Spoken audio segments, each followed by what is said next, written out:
Okay.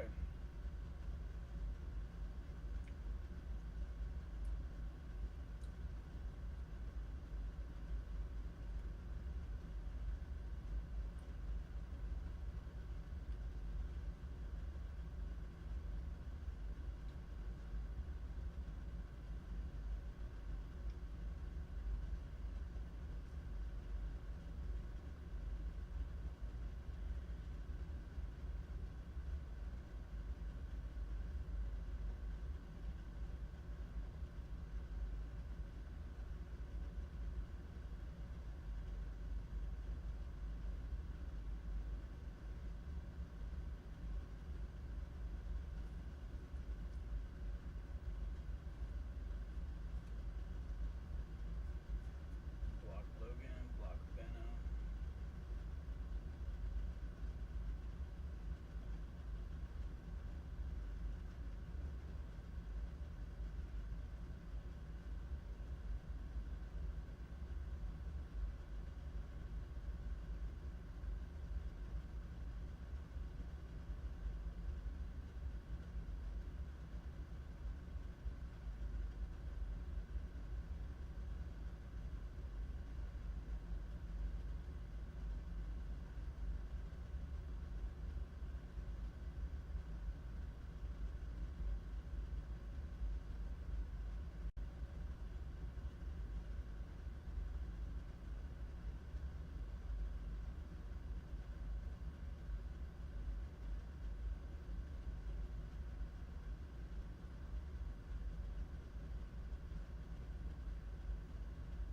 Fuck.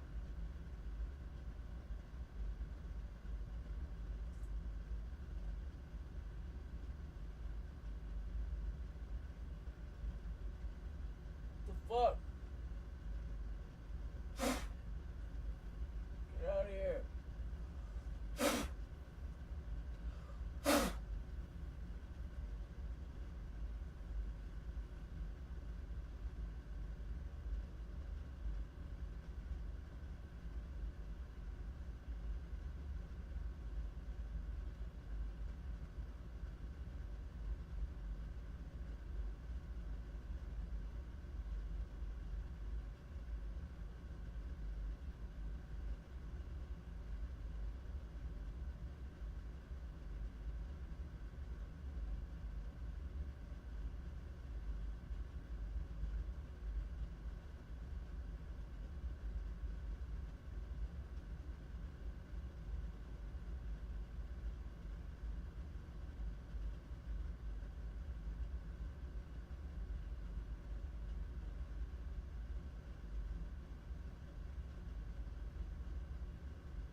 fuck?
I do hereby affirm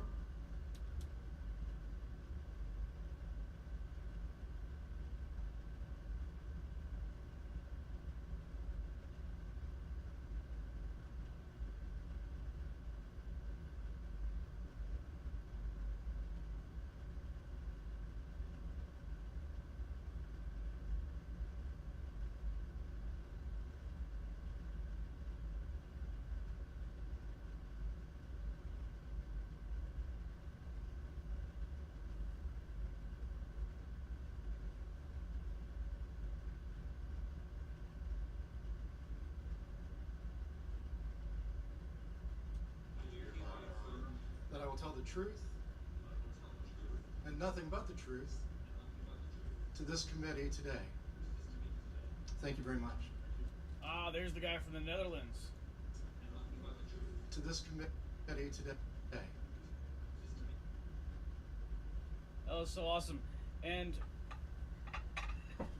I am in this room. I'm to the left. I'm directly behind Nick Pope, all the way at the back, behind the tech table, behind those cameramen, a little bit to the left of those Jeremy Corbell Chinese camera crew cameramen. And I was doing the English live feed audio levels the whole week. Thank you very much. And welcome to our visitors and presenters.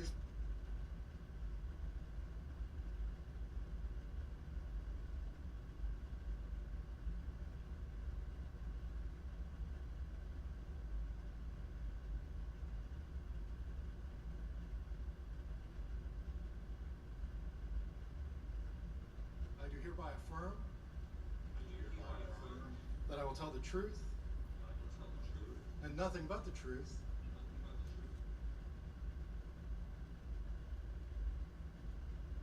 to this committee today.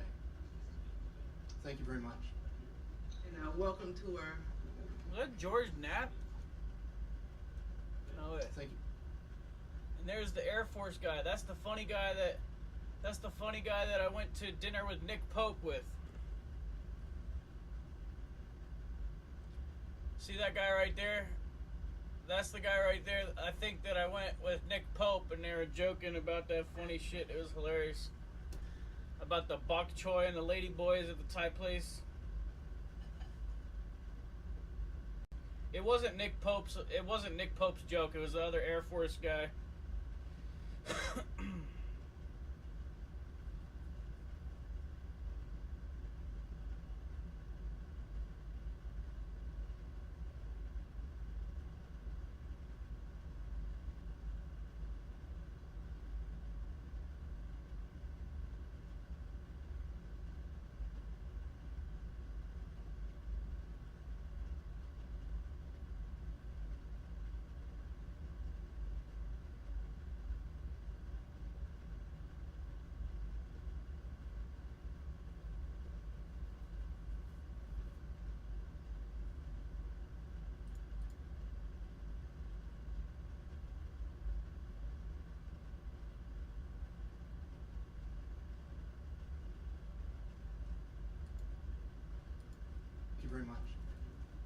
welcome to our visitors and presenters this morning. I'm going to start at the right and have each member take 30 seconds just to introduce yourself. We have our counselor on the end who was an excellent expert witness yesterday. Would you give, you got about 15 seconds, please. Open up with introductions. We have new people in the room. So, yes, we identify us? Yes. Oh, yeah, my name's Dan Sheehan. I'm general counsel for the committee, and I've been involved in this for about 20 years, probably, in the... This is so awesome. Oh god, I love it. I'm so lucky, dude.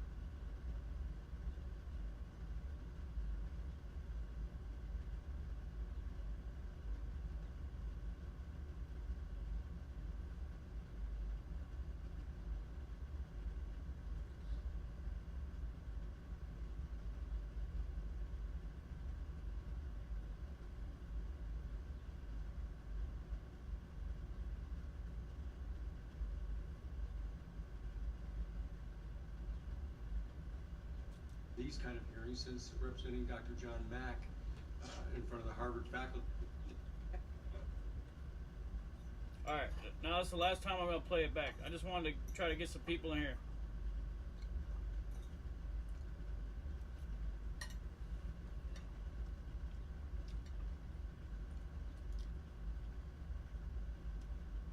I do hereby affirm that I will tell the truth and nothing but the truth to this committee today. Thank you very much. And welcome to our visitors and presenters this morning. I'm going to start at the right and have each member take 30 seconds just to introduce yourself. We have our counselor on the end who was an excellent expert This is so witness cool. yesterday. Would you give, you got about 15 seconds, please. Open up with introductions. We have new people in the room. So, yes, we identify us? Yes. Oh, yeah, my name's Dan Sheehan.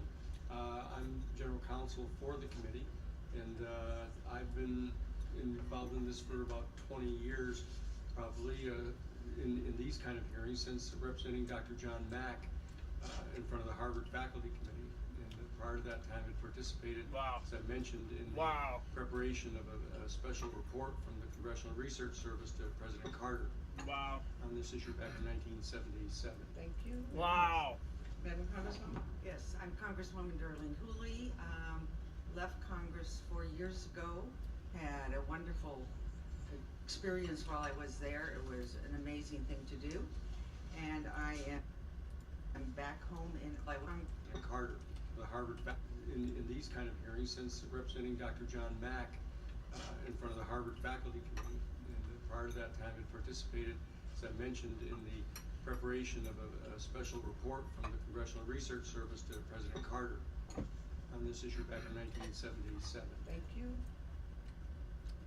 I'll be right back.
Congresswoman Durham.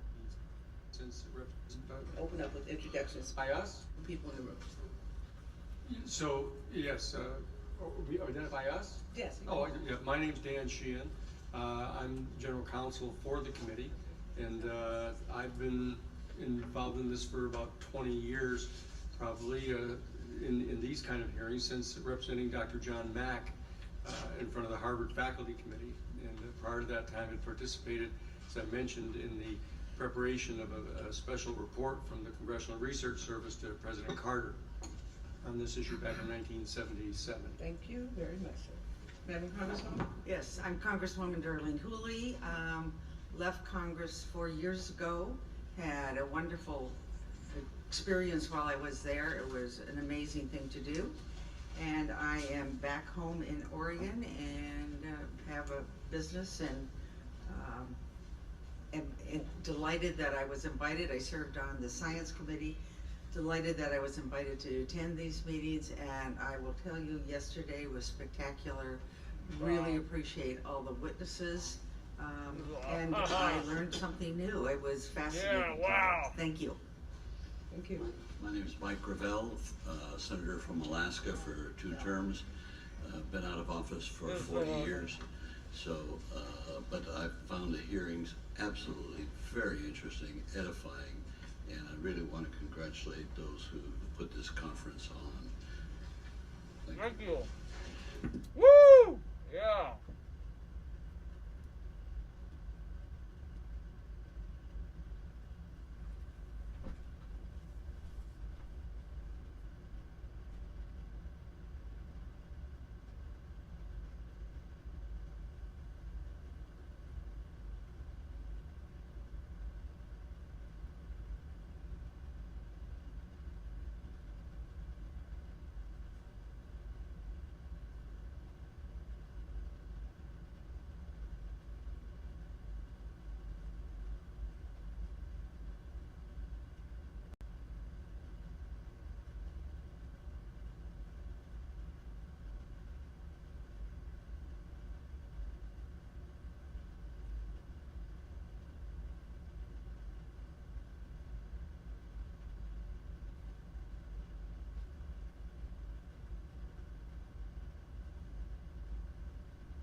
True.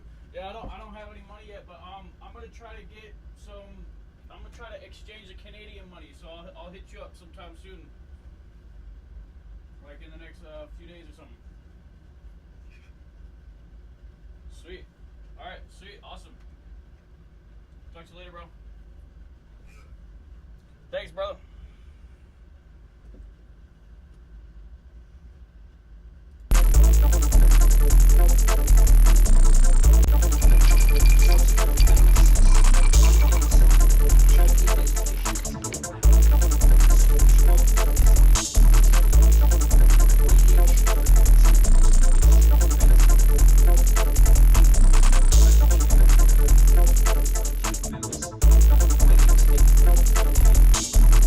Ministry of Defence. I had responsibility for the UFO issue from 1991 to 19... area. I, among other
Some ice.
Squeak the good and Bugan Scoogan.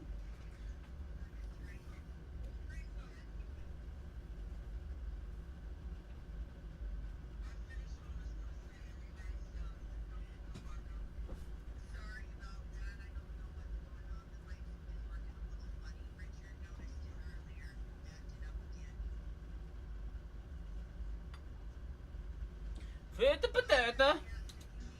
My name is Nick Pope, formerly of the British Ministry of Defence. I had responsibility. I'm Dr. Joseph Bookman. I hold a PhD from Indiana Dr. Joseph University. I Bookman. ran Dr. Joseph. Congress in 2009 Dr. as Bookman. a Libertarian. I'm currently the chair of the Libertarian Party's platform committee, and I serve as a researcher for the Paradigm Research Group. And I'm Congresswoman Carolyn Kilpatrick, 14 years in the House of Representatives, 12 on the Appropriations Committee, first African-American woman to serve on the Defense Appropriations Committee. First African-American. A thrill. I served on the Air Force Academy Board for 5 or 6 years in that time. So you have here over 80 years of service and public service and giving. And I want to tell you, to a person, some of the best. So again, to commend staff for putting this together. I know you guys have been in it 30, 40, 50, 60 years and up. We're neophytes and we're here to learn and to hopefully take back something so that we can move forward like the rest of the world on this topic. Welcome. Okay, Mr. Pope, thank you. Thank you, Madam Chair, fellow committee members. My name is Nick Pope, formerly of the British Ministry of Defence. I had responsibility for the UFO issue from 1991 to 1994, and with your permission, I'm just going to read a brief statement onto the record. The United Kingdom's best known and most compelling UFO incident is a series of sightings that occurred in December 1980 and are collectively known as either the Rendlesham Forest incident or the Bentwaters incident.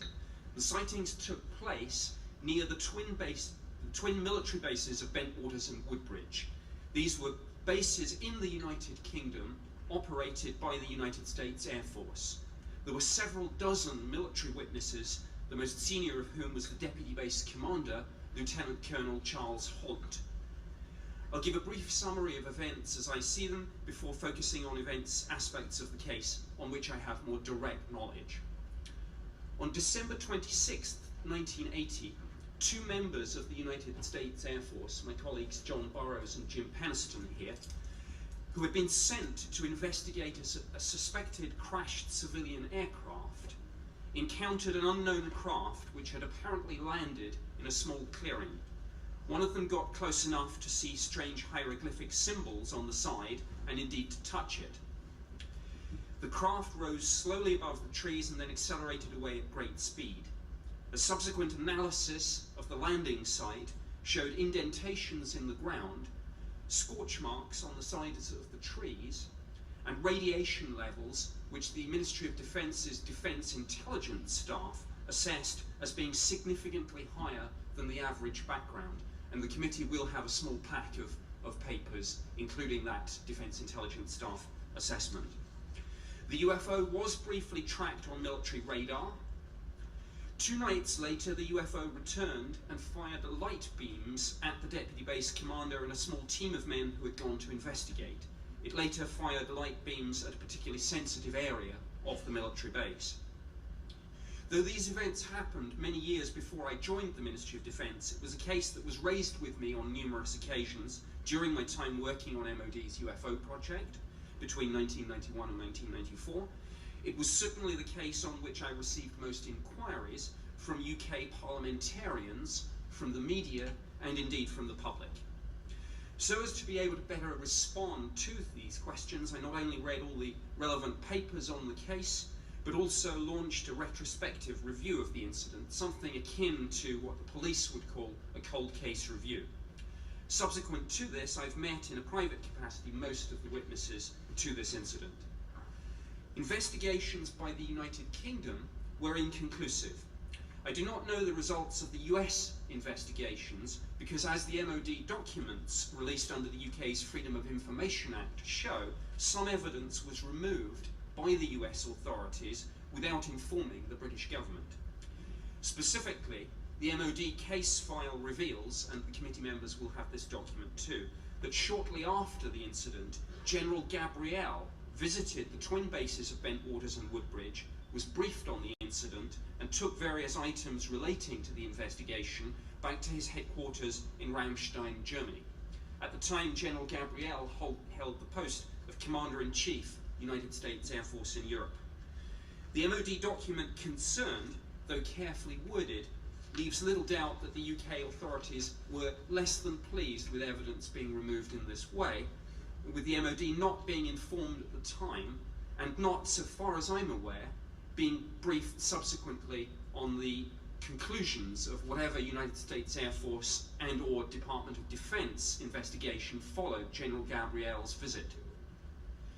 My cold case review showed that General Gabriel's removal of the evidence was one of a number of factors that adversely affected the contemporaneous investigation.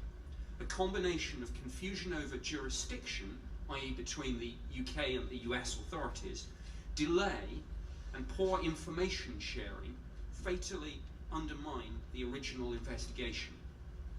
Part of the problem was that the US investigation was in of itself a direct contradiction of the US government's public line on UFOs, namely that the subject is of no official interest and that no official investigations took place after the termination of the USAF's investigative program, Project Blue Book, at the end of 1969.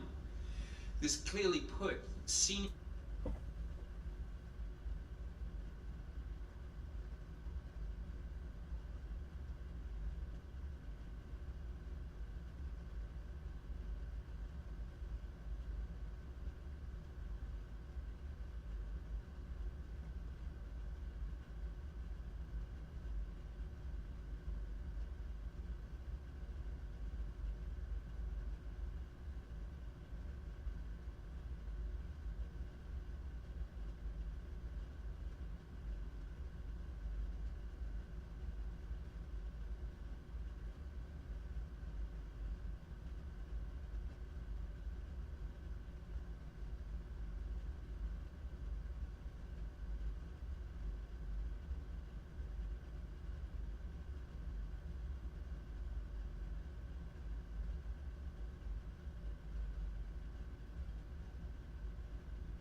That's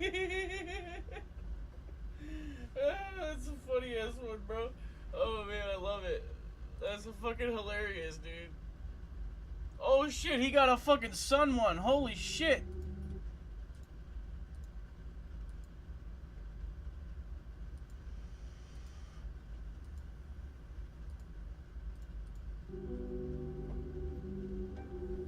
Damn, son, this shit looks dope.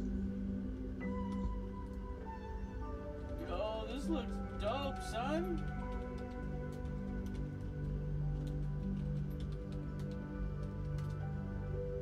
Aló. Muy buen día, Waldo Pérez, o Waldo Cortés, en realidad. ¿Cómo está, tío? Y se le echa de menos un abrazo fraterno a usted. Bien, gracias. Lo que sucede es que ha estado bastante nublado acá en La Serena. Muy nublado. Muy bien. Por eso no hemos transmitido antes. Ahora estamos viendo la gran mancha solar AR 28-22 parece.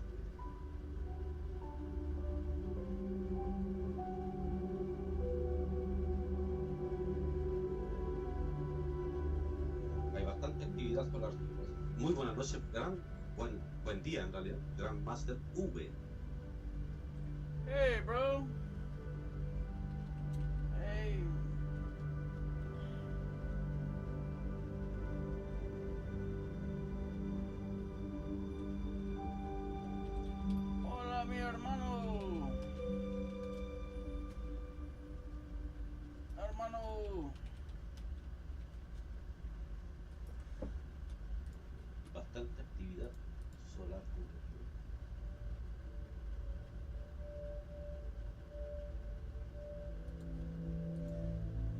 yes. Woo. I love it. I love this. Muy buen día, Bicho Blue, Domingo Enrique López Ravel.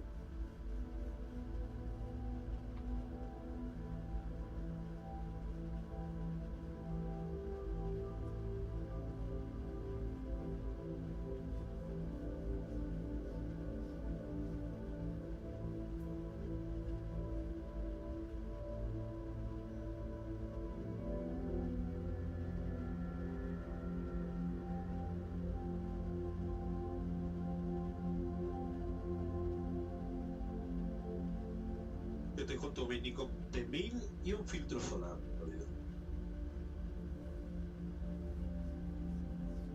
Me ayudáis a compartir. Wow, this is cool, man. This is awesome. Anteriormente no he transmitido el cielo nocturno porque ha estado muy nublado, muy nublado.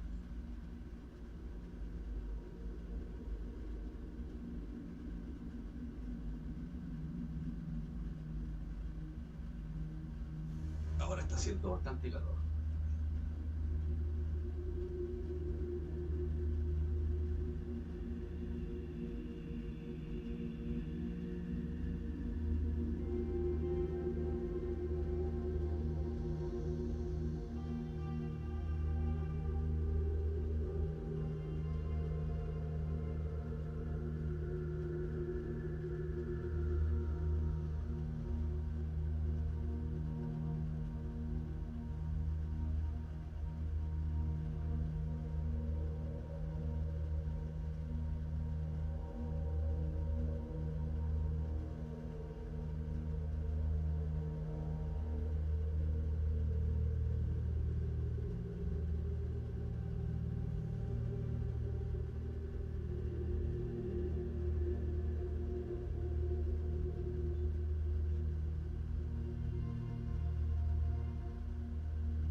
Cielo despejado en La Serena, Chile, siendo el día 29 de abril del año 2023, 10:34 de la mañana.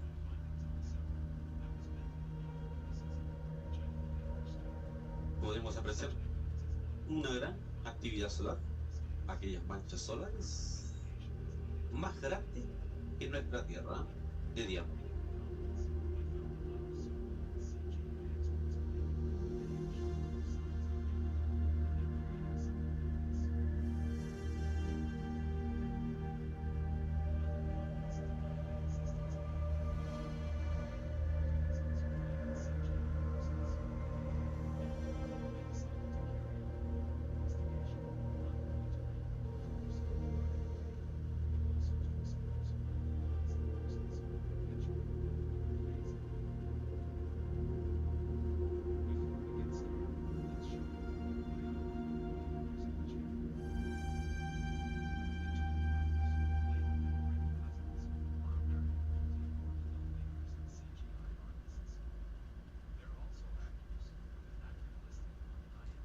Bastante actividad solar, chicos.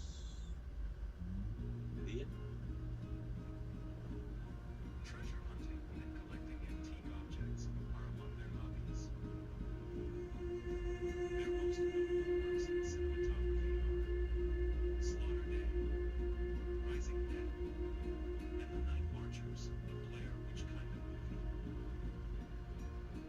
They also made several documentaries about the such as UFO events, Best of Their Phase, and Countdown to Disclosure, the secret technology behind the Space Force. The brothers also run a photography business, and according to a report of Star Enterprises, they're one of the most successful paparazzi photographers in the world.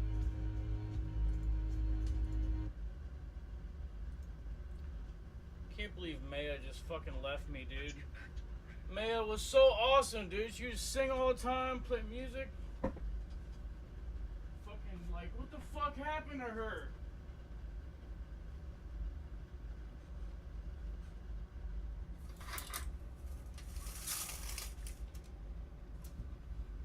What the fuck happened to Maya? Fucking asshole. The fuck came across her? She's turned into a bitch, dude. I can't believe fucking Maya turned on me. Of all people. The sweetest fucking girl. We used to hang out and fucking like just jam, play music, fucking dance, have so much fun, just enjoy life together. I don't know what the fuck happened to her.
Yeah, it's definitely definitely a good time to get into the subject since it's being so legitimized and so much funding going towards it now. So much public awareness, yeah. Yeah, it's a great time to get into the subject and get funded.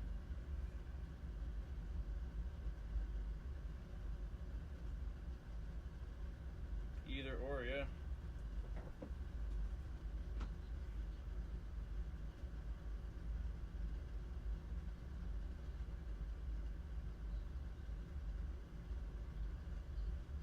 Yeah, yeah.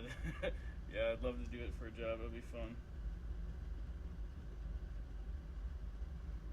Have access to some cool sensors and stuff, like satellite imagery and whatever. Other military sensors.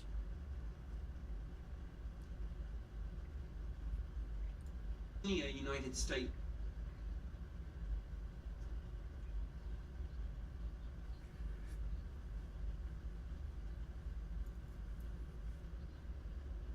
You said what?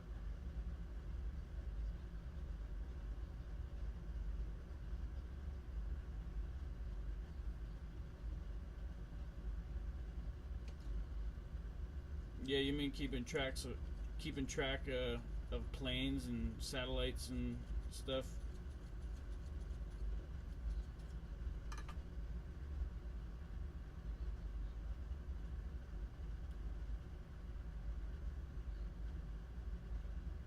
Yeah, they do.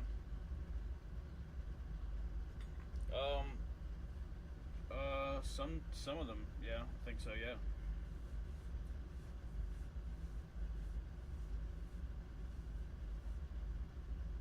Yeah, so, some of them I think can just completely cloak. Some technology that kind of resembles our stuff more would be like retro reflective cloaking panels, and they would like heat up in the shape of a plane or whatever, and then give off a thermal signature of a plane. Like panels that can be used to create an image, kind of like a TV or something, but with infrared waves.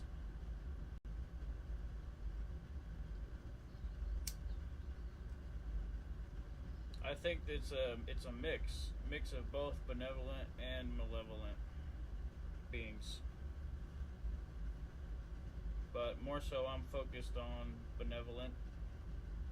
But I'm definitely into the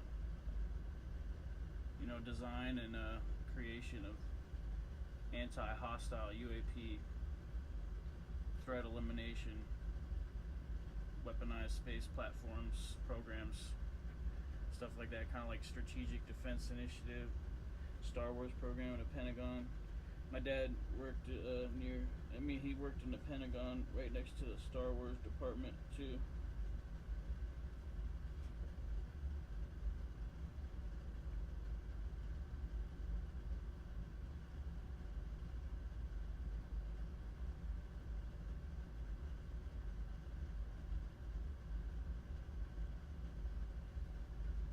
Air Force officers. Have you ever seen the Citizens Hearing on Disclosure?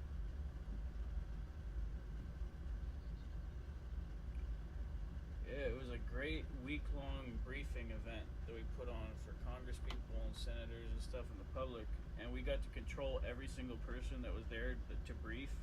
So it was like the most ideal briefing ever. It was like a week-long event. It was so cool. If you look up on YouTube, Citizen Hearing on UFO Disclosure, that's the channel name.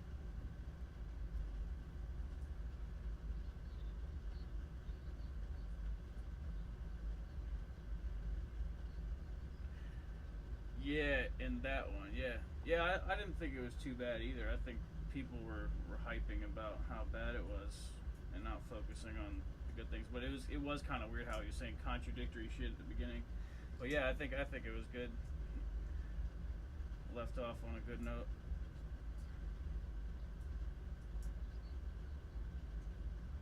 Yeah, for sure. Yeah. Title 50 data agencies and stuff, all that cool sensor platform data. NRO, National Geospatial Intelligence Agency, NGA, right? Yeah. And all those cool things. NSA. In an extremely difficult NSA gets downlinks from those things. to me that the US authorities wish to hand the investigation off to the British.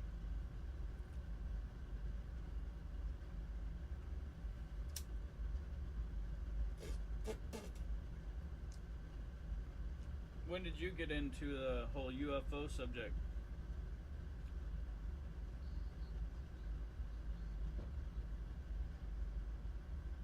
Oh wow. Oh wow, cool.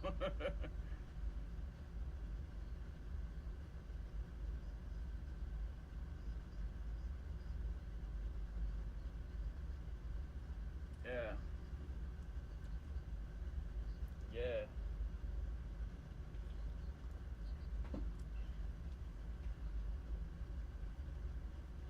Yeah, man. Yeah, they shouldn't be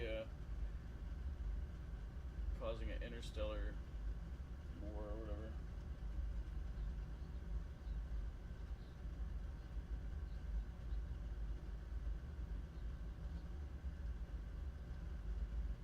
Yeah, you don't want to mess around with them, man. You don't want to be shooting at them, because they sometimes will like vaporize people,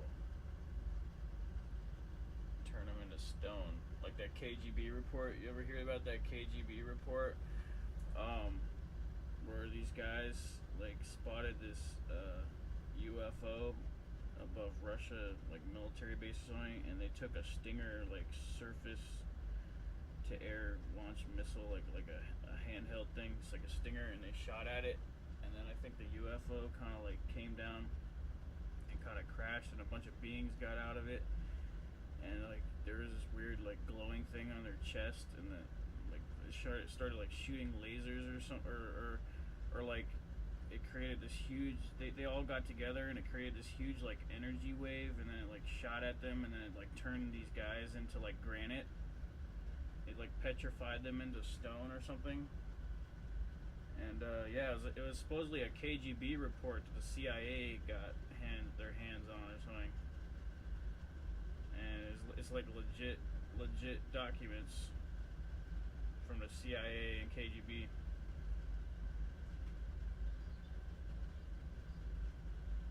Yeah, it like petrified the dudes, whoever got hit with that weird energy blast. They got turned to granite. It was like chemically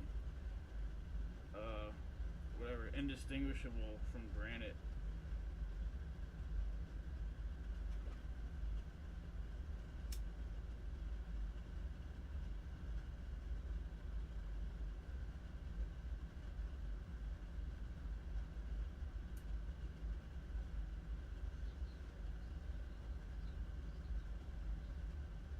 Oh, cool.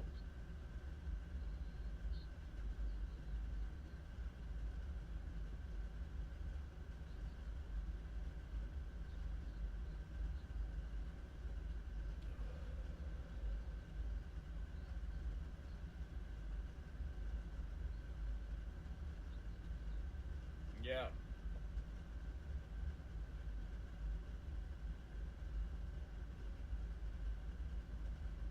Yeah, if you ever want to summon these types of crafts and like drones and stuff, you can use like a high power porch light or high power flashlight, and I highly recommend getting like a really high power handheld burning laser. Ideally like a really powerful blue burning laser, like 435 nanometer wavelength. Basically just means blue laser. And just get one that can like set things on fire, and you'll be set. It's really takes a minute. It's like attracting the UFOs with a magnet. It's what the laser's like. It's really cool.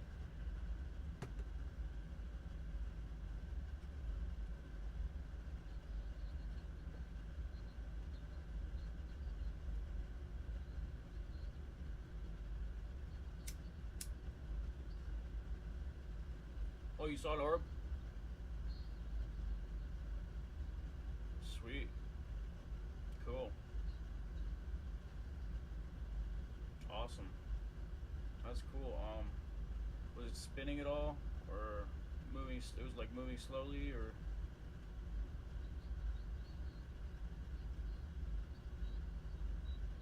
Cool.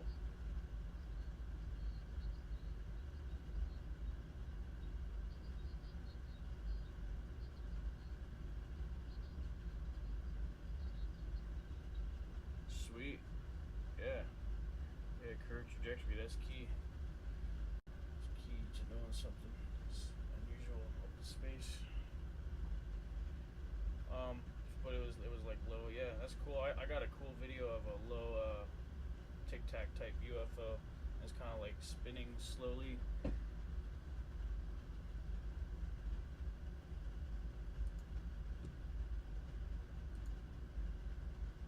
I'll try to link it up.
Hey, you there?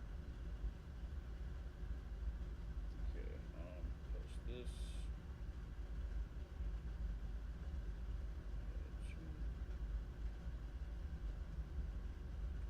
Okay, I sent that video, that low Tic Tac channel.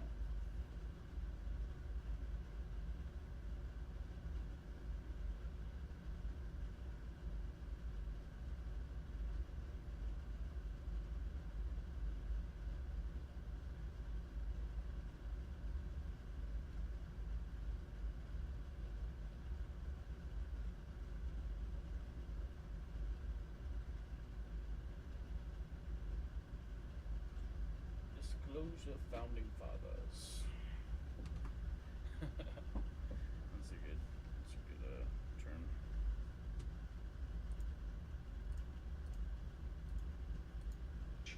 While the Ministry of Defense was equally keen to see the Americans take the lead. The confusion over precisely what happened at the time is compounded by the fact that some Ministry of Defense intelligence staff UFO files covering the time period of the Rendlesham Forest incident have been... I'll link you up to the Citizens Hearing on Disclosure thing I'm watching too.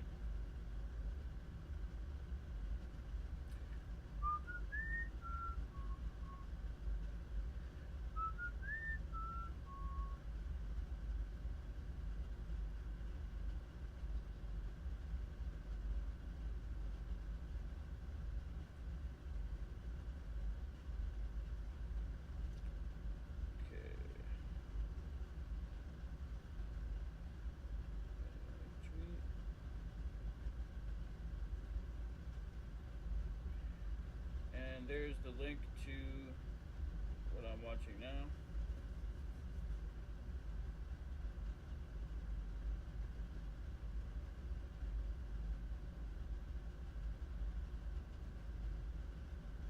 I'll watch part one at 10 minutes 25 seconds in.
destroyed, seemingly without proper authorization. One lots of in this way, with the MOD not being informed at the time, and not, so far as I'm aware, being briefed subsequently on the conclusions of whatever United States Air Force and or Department of Defense investigation followed General Gabriel's visit. My cold case review showed that General Gabriel's removal of the evidence was one of a number of factors that adversely affected the contemporaneous investigation. The combination of confusion over jurisdiction, i.e. between the UK and the US authorities, delay, and poor information sharing fatally undermined the original investigation. Part of the problem was that the US investigation was in of itself a direct contradiction of the US government's public line on UFOs, namely that the subject is of no official interest and that no official investigations took place after the termination of the USAF's investigative program, Project Bluebird, at the end of 1969.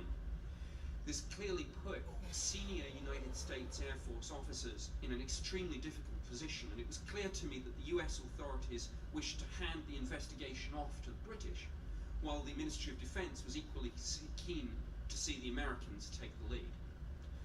The confusion over precisely what happened at the time is compounded by the fact that some Ministry of Defense intelligence staff UFO files covering the time period of the Rendlesham Forest incident have been destroyed, seemingly without proper authorization. While I'm aware that this action has generated some conspiracy theories, I'm not aware of any evidence that suggests this was a deliberate attempt to hide information, though I know that some people dispute that point. While some internal Ministry of Defense emails expressed delight at the loss of these files, my assessment is that these were unfortunate remarks by comparatively junior staff and were motivated by nothing more sinister than the relief of not having to respond to further Freedom of Information Act requests for the documents. By the Ministry of Defence's own admission, there was no definitive explanation for the Rendlesham Forest incident, and the case remains unexplained to this day. However, when pressed to make a statement on the incident, MOD consistently said that the events were judged to be of no defence significance, quote unquote. A catch-all soundbite that the MOD consistently used with all UFO sightings, explained or unexplained. In this way, MOD could justify taking no further action, whatever the circumstances of a case. It's worth quoting, in conclusion, the assessment of Lord Hill Norton, retired 5-star admiral who was former chief of the defence staff and former chairman of NATO's military committee. Commenting on MOD's no defence significance line on Rendlesham Forest, Lord Hill Norton said, "My position, both privately and publicly expressed over the last dozen years or more, is that there are only two possibilities. Either A, an intrusion into our airspace and a landing by unidentified craft took place at Rendlesham as described, or B, the deputy base commander of an operational nuclear-armed US Air Force base in England and a large number of his enlisted men were either hallucinating or lying." It's difficult to disagree with that assessment. In the course of my cold case review, I examined critically all the various theories that thought to explain the sightings in conventional terms as misidentification, hoax, or delusions. None of these theories fitted the facts.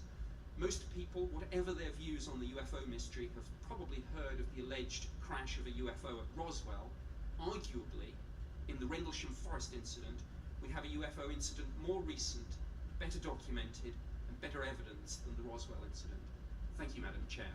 Thank you very much. I want to now yield to Patrick. I don't want to mispronounce your name, and I appreciate you having your testimony to us last night. Thank you, Mr. Frascone. Please proceed. Madam Chair, my name is Patrick Frascone. I'm legal counsel to James Peniston and John Burroughs, both of whom proudly and passionately served our country in the United States Air Force. Mr. Burroughs and Mr. Peniston are seated with me this morning, along with Nick Pope, formerly with the United Kingdom's Ministry of Defense. Mr. Pope has been a long-time advocate for full disclosure of the events for which we will discuss today. For me, it is indeed nothing short of an honor to be seated beside these gentlemen. Same. 33 years ago, at the zenith of the Cold War in 1980, Staff Sergeant James Penniston and Airman First Class John Burroughs were assigned to the twin Royal Air Force bases of Bentwaters and Woodbridge near Suffolk, England. At that time, RAF Bentwaters and Woodbridge were leased by the United Kingdom to the U.S. Air Force. Together, the twin bases were home to the largest tactical fighter wing in existence anywhere in the world at that time. James Penniston held as U.S. as well as NATO security clearances and was responsible for the protection of sophisticated war-making assets in addition to the personnel located at the bases. By December of 1980, he was the senior security officer in charge of base security at the twin base facility. After midnight on December 26, 1980, Airman Burroughs, along with Staff Sergeant Bud Steffens, were on patrol. Together, when they noticed strange lights emanating from just outside the east gate of Bentwaters Base in the adjacent Rendlesham Forest. Mr. Burroughs had been stationed at the twin base facility for nearly 2 years and had never seen such an unusual phenomenon previously in the forest. Sergeant Steffens and Airman Burroughs telephoned Central Security Control, CSC, from the kiosk at the east gate to report the unidentified lights just beyond the base's perimeter. Shortly thereafter, Mr. Penniston was briefed by Staff Sergeant Steffens regarding the strange lights that they had seen. Mr. Penniston was further informed that the lights did not result from a crash, but had landed in the forest. This is a remark he discounted by Sergeant Steffens and proceeded to notify the base control center that there was instead a possible downed aircraft. Mr. Penniston also learned that an object had been seen on radar over Rendlesham Forest. Moreover, a call came over his radio that Eastern Radar had also confirmed an object that disappeared from their screens over the forest. The team Mr. Penniston assembled to investigate the lights in the forest consisted of himself, Airman Burroughs, and Airman Ed Cabansi. As he and the rest of the team approached the forest, they experienced uncharacteristic problems with their radios. As a result, Mr. Penniston instructed Airman Cabansi to remain at the edge of the forest to act as a relay for transmissions between he and Mr. Burroughs as they entered the forest themselves. As these two gentlemen proceeded into the forest, they were expecting to find a downed aircraft. Upon arriving at the suspected crash site, it immediately became apparent to both Penniston and Burroughs that they were not looking at a crashed aerial vehicle, or for that matter, any kind of vehicle they had ever seen. Suddenly, a blinding flash of white light emanated from that craft, instinctively causing Mr. Penniston and Burroughs to drop to the ground. As both men returned to their feet, they witnessed a triangular craft approximately 9 feet long by 6.5 feet wide at rest in a small clearing in the forest. Also observed were blue and yellow lights swirling around the exterior skin of the craft as if they were part of the craft's skin itself. The air in the vicinity of the craft felt electrically. I'm watching the Citizens Hearing on Disclosure UFOs Rendlesham Forest Encounter Part 1. I linked it up in the chat.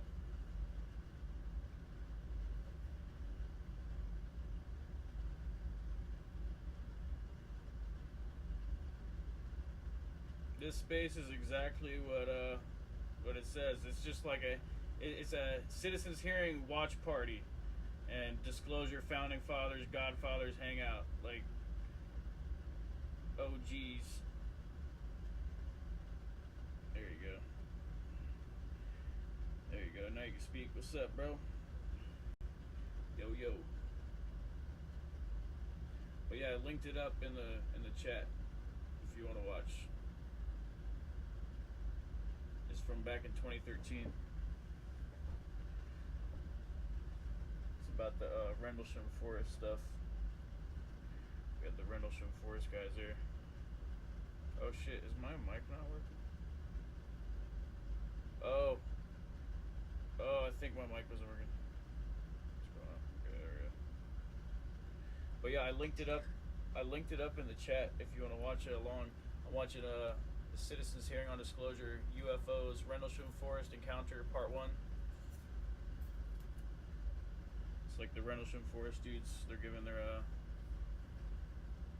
what do they call it? Testimony, I guess. briefings. Charged and was in fact a Block 9 feet aerial vehicle. Anyone who finds this space should give it a look. Yeah, heck yeah.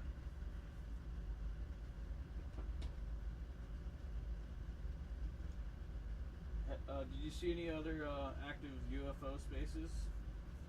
I didn't see any.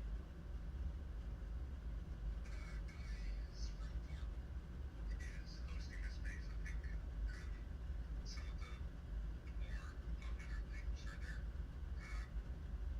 GUI Spring THORP is underground.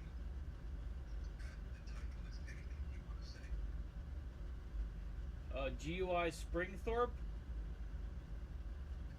I think he was talking about his grandfather was an officer in Royal Air Force. And Oh, cool. I've heard some cool stuff about that. some of their experiences. How do you spell his name? Which kind of fits into the Rendell Sean Forest incident because I believe that was in the UK as well.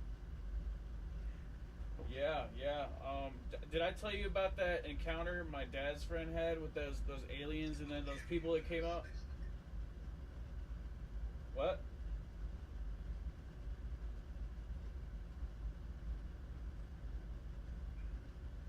How do you spell his name?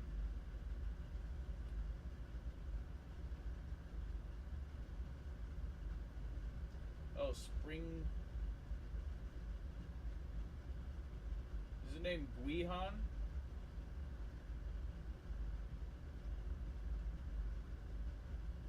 Oh, my mic was off.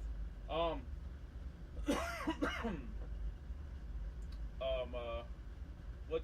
do you spell his name?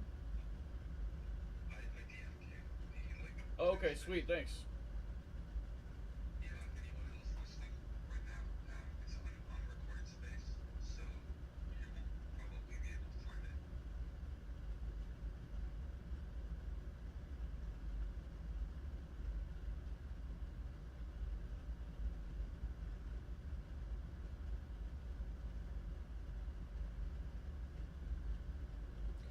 Did I ever tell you that story about the my dad's friend that saw that alien while they were camping, and then his dad called the police, and then 3 guys from RAF base Fairford came out with like a book with like 70 photos of aliens in it, 70 different types of aliens, and then asking which one it was, and then the 17-year-old dude confirmed which one he saw, and they just closed with the book and left.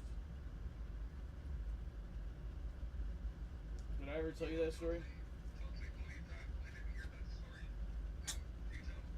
Yeah. Yeah, they said it kept like knocking on their tent, and the 4th time that it knocked on their tent, they got to see it, and it was like a tall, skinny thing. It scared the shit out of them. So they packed up and got the fuck out of there.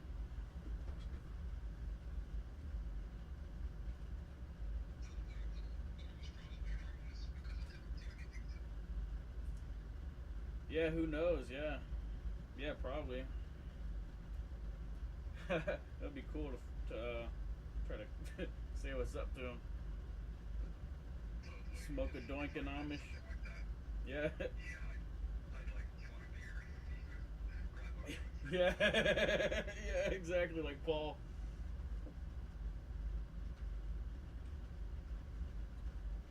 Are you from the UK?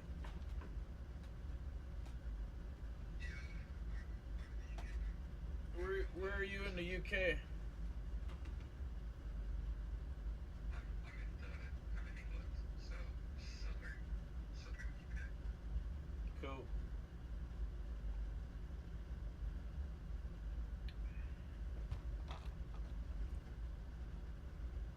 I was born in England. Yeah, sorry, go ahead. I was just saying I was born in England. I was born in Swindon. Yeah. Oh, I need to help my dad for some reason. He said, please help me. I'll be right back. Oh, man.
dun, dun, dun.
any kind of vehicle they had ever seen. Suddenly, a blinding flash of white light emanated from that craft, instinctively causing Mr. Peniston and Burroughs to drop to the ground. As both men returned to their feet, they witnessed a triangular craft approximately 9 feet long by 6.5 feet wide.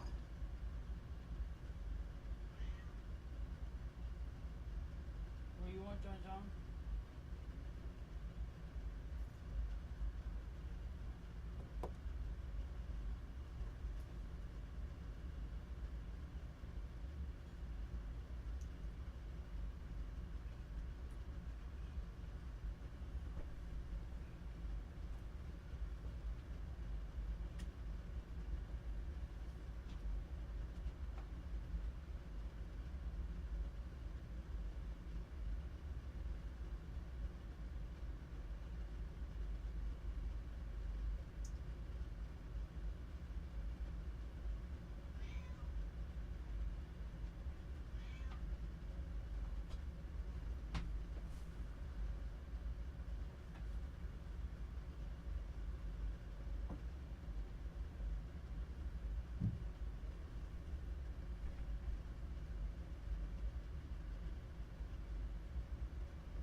In a small clearing in the forest. Also observe were blue and yellow lights swirling around the exterior skin of the craft as if they were part of the craft's skin itself. The air in the vicinity of the craft felt electrically charged and was in fact so full of static electricity they could feel it all over their clothes, skin, and throughout their hair. Nothing, absolutely nothing in the military training of these men had prepared them for this encounter. After perhaps 10 minutes had passed without any recognizable aggression displayed by the craft, Mr. Peniston concluded there was no threat to either himself or Mr. Burroughs and the rest of his response team, or, more importantly, to the Bentwaters base itself. Consequently, he commenced a thorough on-site inspection of the craft in accordance with the usual security protocols. His inspection of the craft included photographs, notebook entries, and radio contact with Airman Kabansik for relay back to the Bentwaters Control Center. Mr. Peniston noted a row of symbols, which was 2.5 feet long and about 3 inches in height. On one side of the craft, the symbols Mr. Peniston saw were pictorial and hieroglyphic-like in design, the largest one being a triangle which was centered in the middle of others. All of the symbols were etched into the skin of the craft which was itself warm to the touch and smooth as glass. Approximately 45 minutes after arriving on scene with the craft, it rapidly began to brighten. In response, both Peniston and Burroughs took defensive positions away from it and watched as the craft became airborne without generating any air or sound disturbance. The craft maneuvered through the trees as it ascended skyward, then streaked away at an unbelievable rate of speed. In fact, Mr. Peniston described the craft's departure speed in his field notes as impossible. The craft's departure from the forest was observed not only by Mr. Peniston and Burroughs, but by more than 40 Air Force personnel, all of whom were trained observers assigned to the 81st Security Police Squadron. The information acquired during Peniston and Burroughs' investigation in the forest was dutifully reported by them through normal military channels. Their team and other personnel who witnessed the craft were instructed to treat the investigation as top secret and not to discuss what they had seen. The camera film containing not to witness the craft through normal military channels. Their team and other personnel who witnessed the craft were instructed to treat the investigation as top secret and not to discuss what they had seen. The camera film containing photographs of the craft Mr. Peniston took were turned into the base lab, but when he picked them up, they were strangely all overexposed, rendering them useless. Add to this oddity that following the encounter in the forest, both Peniston and Burroughs were interrogated by government agents believed to be from the Air Force Office of Special Investigations, in which narcotics were even given them prior to interrogation as if they were some kind of enemy captives. The previous description of the encounter enemy captive, which narcotics believed to be from the Air Force base lab, but when he picked them up, they were strangely all overexposed, rendering them useless. Add to this oddity that following the encounter in the forest, both Peniston and Burroughs were interrogated by government agents believed to be from the Air Force Office of Special Investigations, in which narcotics were even given them prior to interrogation as if they were some kind of enemy captives. The previous description of the encounter Jim Peniston and John Burroughs had in Rendlesham Forest in late December of 1980 was not solitary. John Burroughs would join Colonel Charles Holt on another investigation in the forest 2 nights subsequent, when an illuminated craft moved silently through the forest before becoming multiple aerial objects overhead. Colonel Holt generated an official Air Force memorandum commonly referred to as the Holt Memo, in which he memorializes this event. Moreover, the Colonel has even stood in this very room we are in today and said he believed the objects were under intelligent control. I'm in that room too. I am literally in this room. Like, I'm literally in this room, like, in this fucking room. I was in this room the whole week-long briefings, dude.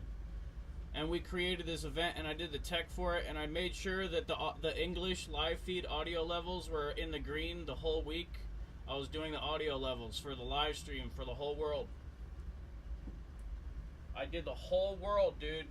I was streaming, we were streaming to the whole world, and I made sure that they had the good audio levels for the English live feed for the whole fucking world, and they knew that the fucking aliens were here, man, and we disclosed to the whole fucking world, man.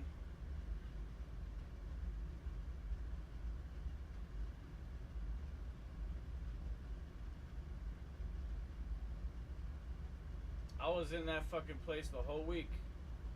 Platforms where ads are sold, then they do have to draft up content for ads.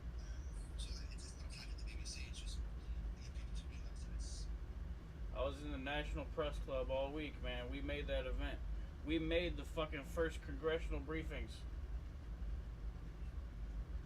And they all got fucking briefed.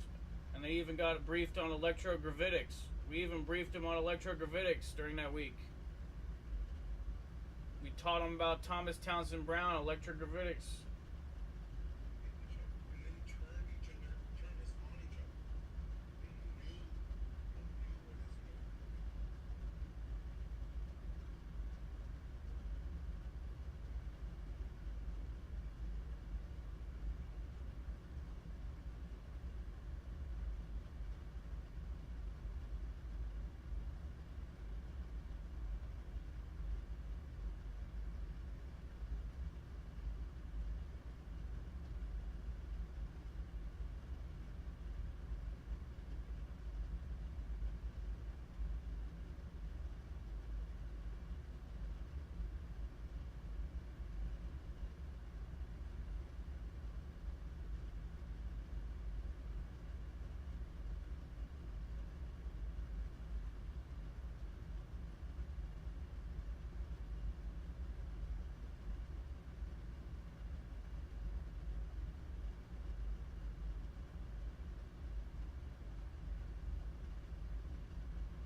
the hell happened to my fucking girlfriend?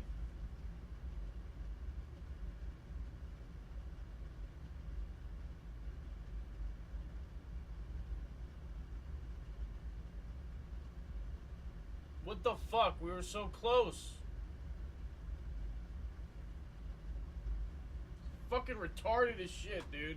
I don't understand how someone could just fucking ditch someone where you're so close to them.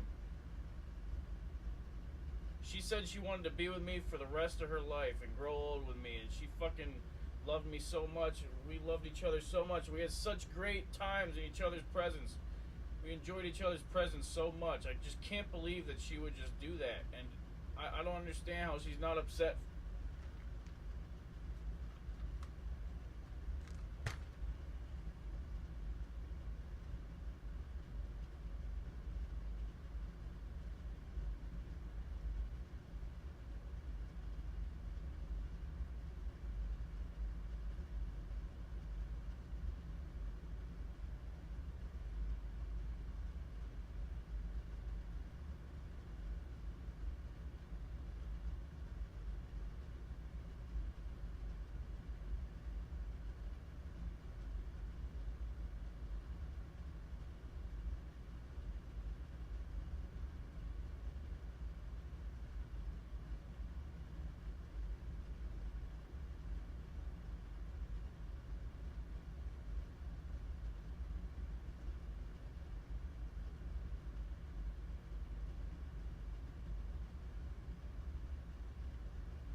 Jim Penniston and John Burroughs both began suffering from physical ailments after their encounter in the forest.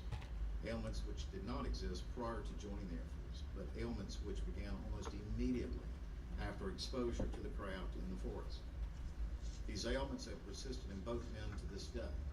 In 2011, I began assisting both gentlemen in propounding Freedom of Information Act requests on the Central Intelligence Agency, National Security Agency, Defense Intelligence Agency, Department of the Air Force, Defense Advanced Research Projects Agency, via the Department of Defense, Air Force Office of Special Investigations, and the Department of Veterans Affairs. All of the previously listed divisions of our government responded to our inquiries for information regarding John and Jim by essentially saying they had nothing on file about them.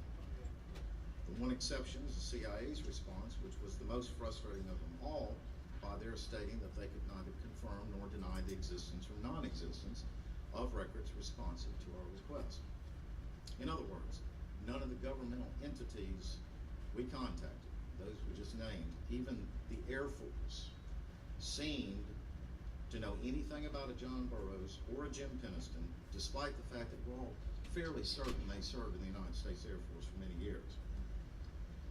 We have repeatedly sought to obtain the medical records of John's and Jim's through FOIA requests, but have yet to succeed. John's physicians in particular have requested his service medical records, especially those related to what it was he and Jim came into contact with in the forest. They have requested this information time and time again from John in order to provide the best chance to treat his medical problems, which have at times been life-threatening.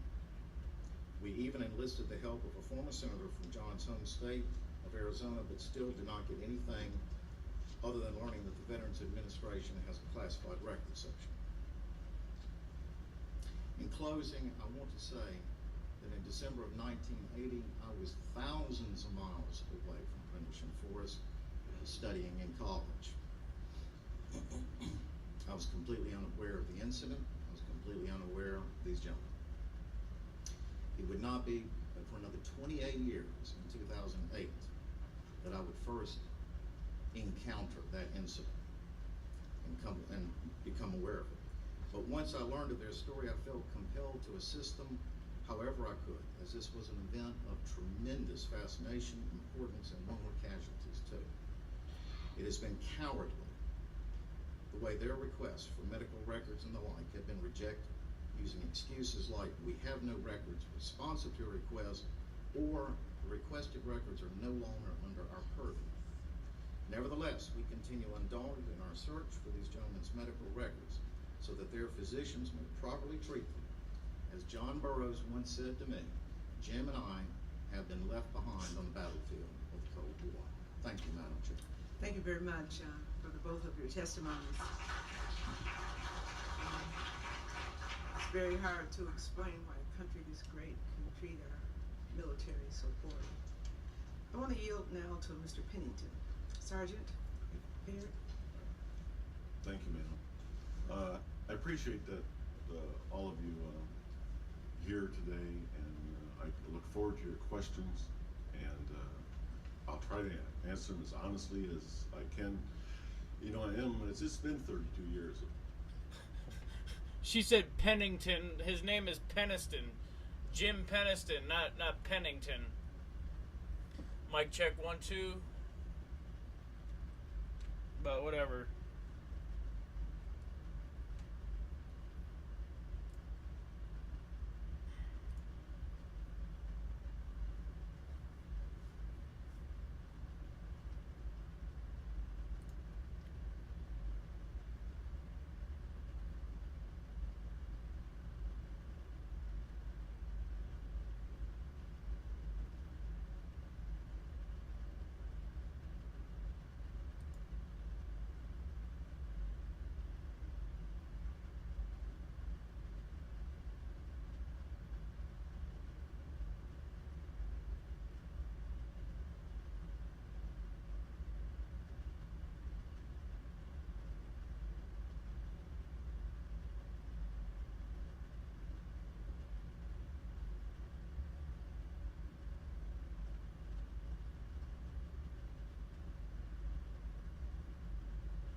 This is so awesome, dude.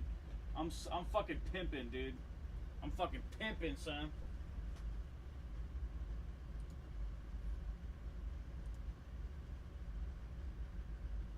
Which is very like, prominent in the Sudan Bio Lab that they worked with Kenya and so forth, and they put a lot of that forward. And the link with Gary Nolan, like I say, the amount of work he did on that in 2000 to 2007, I think it was meant, it was groundbreaking, the stuff he was doing, and that must have a link with the bio labs that are set up to actually provide these treatments. But to answer your question, ICP, man, I love that word, love that name, but what's the best way to convince a nation that a country is against you or evil or anything, so it makes it acceptable to ban trading and ban imports and slow that movement and the actual I can't get the word, slow the movement and the actual forwarding of their technology and everything like that, is to ban trade with that country and not allow them to get the resources that they need from outside sources. Like I say, if you look on the exports, it's called the EAR document, and the recent one, it tells you what companies are actually blocked from having trade with America, and China. Loads of other countries are on there, but China is literally about 10 pages full of what they can't trade with, and the amount of them is gene labs and bio labs and aeronautics companies, and Hawaii is the main one. But China is far ahead, and recently, before COVID came out, China had said to the citizens that they don't need to wear masks anymore, because they'd been wearing masks for years. And as you say, they had the cure for SARS, and they've created that cure for SARS, and the amount of people that had died in America and died in the UK, well, they banned loads of plane journeys and everything, so they restricted the movement, so it shouldn't have been so rampant in America. But the thing is when they when people had got it, they told them to isolate at home with your families, which means your family's going to get it, not isolate in a secluded isolation area, which they could have easily put up in each communities if it was a pandemic. If anyone's seen the film Outbreak, that's what they do. That's what they do. They set up temporary medical facilities, which isolates these people so it doesn't keep the spread of it going round. But it's the same that I think it was a weaponized thing, because it wasn't from some guy eating a bat's head in Wuhan. It was ridiculous, that story. But go for it, Super. Can I invite someone up for co-host, because I've got to take my dog out in a second, so I don't want to lose anybody.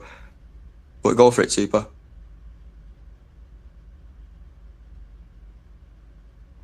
Yo, my bad. I'm just eating honey bunches of oats or something. It's good cereal, guys. The question was, I think by ICUP, was why this happened. That's a really good. I think it's a great question. Anyone with strong feelings about anything, but especially politics in the last couple of years, will find a avenue to explore that supports their conspiracy theories. Okay, but it's important still to look at the results of what happened. And it would appear, and I know there's multiple interpretations about what happened. I'm just saying, from one of those perspectives, someone could argue that it was a power play. That the release of COVID from the Wuhan lab, funded by America and Dr. Fauci, was on purpose. the placement of Dr. Fauci as the czar of the response. There's a few gray areas that I can't recall on, so I'll try to answer them as best as I can and to keep it strictly to the facts. Person in Thank charge you. of the thing. Thank you, sir. And thank you for your service. Thank you. Sergeant Burroughs. Thank you, ma'am. My name is Tech Sergeant John Burroughs, United. We're watching Minecraft, we're having cereal together, we're living our life. And we're avoiding COVID, okay? We're just doing our best. But what happened? Why did it happen? I mean, how come we were getting instructions from the very person who was denying his involvement in the creation of it? That's such a weird, it's so weird, okay, that Fauci was being fetishized, that he was being promoted as a sex symbol, and the media who was being supplied mountains of money from Pfizer, who was going to sell us the cure for the disease that he brought us. They were cycling this weird propaganda thing to make him a hero. Meanwhile, he's the person behind it. I'm not saying he created COVID to do this. I'm saying that he had a hand in the slip up, if that's what happened. And he denied it and got to deny it the entire time. That's a problem. And what's the psychological effect of this, just the Fauci situation, right? What's the psychological effect of having all the people in America worship a person because he's our hero? He should be the president. I mean, if you look at these articles and you look at these headlines of when this was at the height of the thing, they were actively trying to make sure that we trusted him, that he was the only person we could trust. They turned him into a hero. Like a fall guy, that's what you're saying. It sounds like a fall guy. And then in the end, he was one of the key people who made it happen. I mean, in what psychologically, it's almost as if, the murderer is now the judge of the trial. Like, what sense does that make for the jury? Like, how can we process this information? Most people can't. Most people just don't. It's too much to bear. It's too much. When you think about it, wait, this is weird. People just check out. And so I think that checking out, that confusion, the stirring up people, people are social creatures. And so we get a lot of our cues of survival through other people. And when human beings are in a new situation, a threatening situation, a confusing situation, their first instinct, and this is a fact, and when people look this up, is to look at everybody else and figure out what everybody else is doing because they don't know how to react. And it creates all these issues called like the bystander effect and all kinds of stuff. Fuck right? Chupacabra. People, it's like the elevator experiment. You, Chupacabra. You walk in an elevator, everyone's faced the wrong way. Some of the people who just go in the elevator will just turn the wrong way just because they want to assimilate, right? And so we're all like assimilating. We all got shook up so much that we don't know where the truth is. And we just are forced to look at the other, right? But now the other isn't just our neighbor. The other and all these other people around us who are going to help us figure out how to navigate this just through context clues. A lot of these people are online. And online, these people are being bought and paid for. So the personalities that we think are just normal personalities online talking about their normal life, they're actually working for an agency. Oh yeah. A lot of the people who were in hospital beds in early days of COVID saying Actors, I shouldn't have joked. It turned out that they were actors. Yep. A lot of them. And so the government knows that human beings look to each other for these context clues. A lot of them do. And then what they did was they clouded the context by putting a bunch of fake people in the world saying that this was happening or that was happening. And the same thing could go for the opposition of these movements. But still, it was happening. So yeah, I think the main goal was to confuse people so they could tell them what reality really is. Whether that reality includes more Tide Pods, whether that reality includes less gas, eating bugs, whatever. Yeah, what was that about? They wanted people ready. What the hell was that about? Just how much manipulation can you put on people? How much can you make them behave in ways against their own safety? Yeah, that definitely was Okay, but Tuba, answer this. United States retired. In December 1980, I was assigned to the 81st Tactical Fighter Wing at Aria Bentwaters, which at the time was the largest tech fighter wing in the United States Air Force. During the opening day of testimony, you were exposed to the history of UFOs and the cover-up that's taking place. Today, you will be hearing from military personnel who were involved in some of these incidents. One of the factors that I feel is being overlooked is the human toll that takes place with the witnesses that are involved in these incidents. Our job was to investigate and report back on what we observed. What we were not prepared for is what happened to us afterwards. In our case, we were not only let down by our chain of command, but there's also evidence showing that we were brought in and interrogated by OSI and other agencies. What you're about to hear is what happened to us in the forest, the investigation that took place afterwards, and the evidence showing our incident is still classified 32 years later. Thank you. Were there other witnesses? 32. The investigation that took place afterwards, and the evidence showing our incident is still classified for us, OSI and other agencies. What you're about to hear is what happened to us in the forest, the investigation that took place afterwards, and the evidence showing our incident is still classified 32 years later. It took place afterwards. What you're about to hear is what happened, brought in, served. Not only let down by our chain of command, but there's also evidence showing that we were brought in and interrogated by OSI and other agencies. What you're about to hear is what happened to us in the forest, the investigation that took place afterwards, and the evidence showing our incident is still classified 32 years later. Thank you. And the evidence showing our incident is still classified 32 years that took place afterwards, and the evidence showing our incident is still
Harry Potter.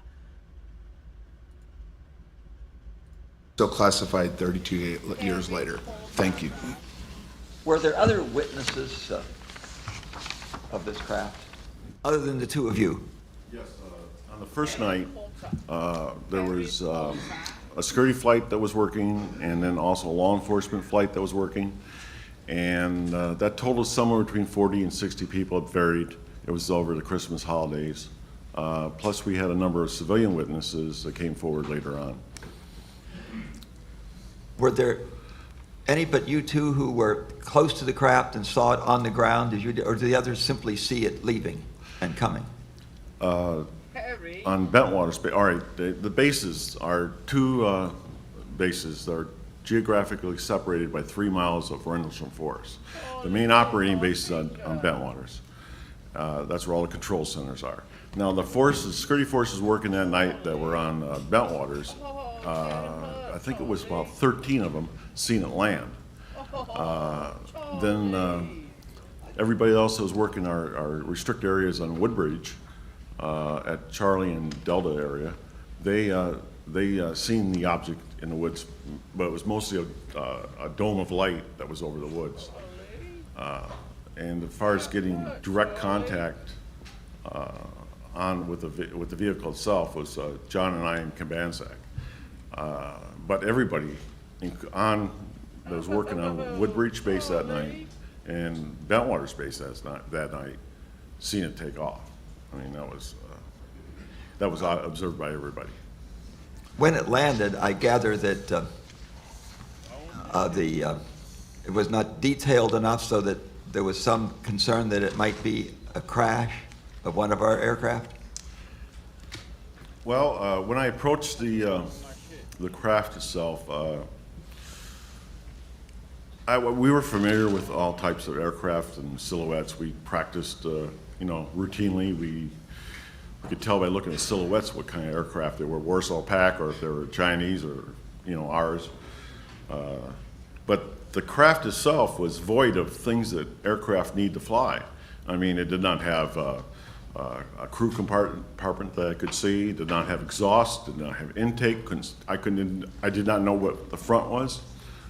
So it was pretty void of all those things. And aerodynamically, well, it was a brick. I mean, there's no way that thing could fly. And my mindset at the time was that was not going anywhere. It was just going to stay there. So I had all the time in the world. Can I take a second to add to that? The reason why we were sent out there by our shift commander, and after a discussion on the phone, was the fact that Eastern Radar was contacted and notified us that there was some kind of object over the base that disappeared in the forest. Because it was off base, our jurisdiction was limited, but because the possibility existed that something actually crashed in the forest, the decision was made by the shift commander to allow us to go out into the forest to investigate. At the same time, the local authorities were contacted also.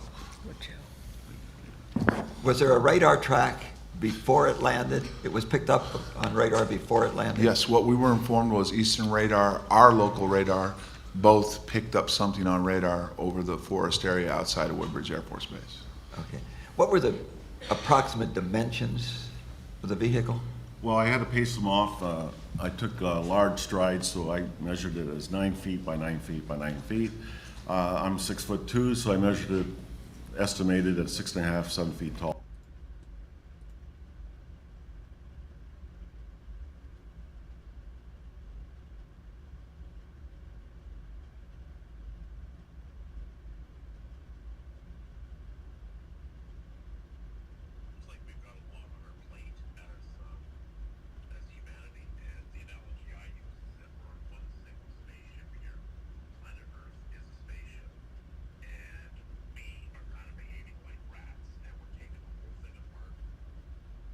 Yeah, you're behaving like a rat, you little rat boy.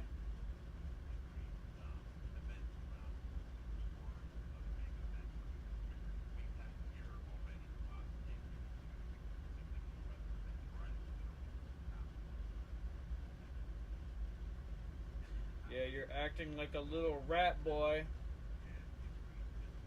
with a little cat boy.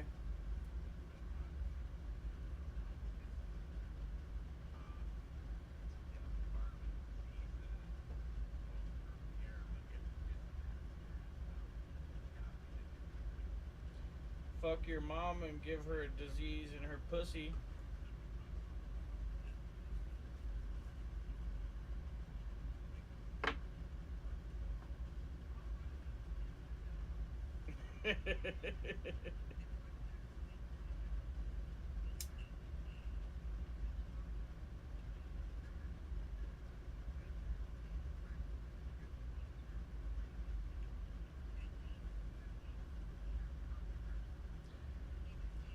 Pull up with Lasagna Commando.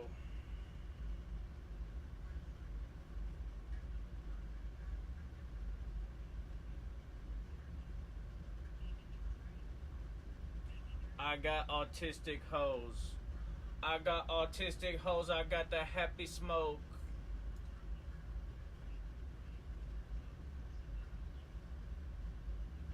Autistic hoe with the happy smoke. I'm smoking dope. Eyes low. I'm on a boat. I'm on a boat.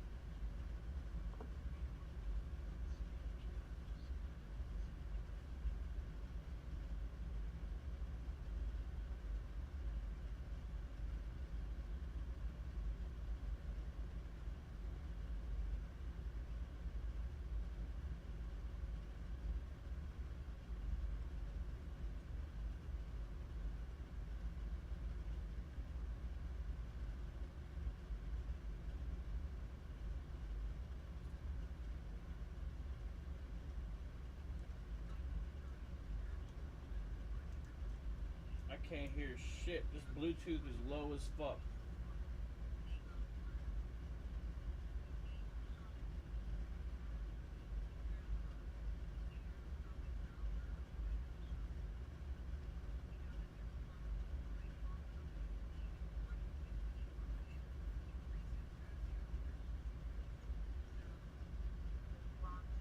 Long COVID is the thing in 1 in 10 people and increases as your infections increase.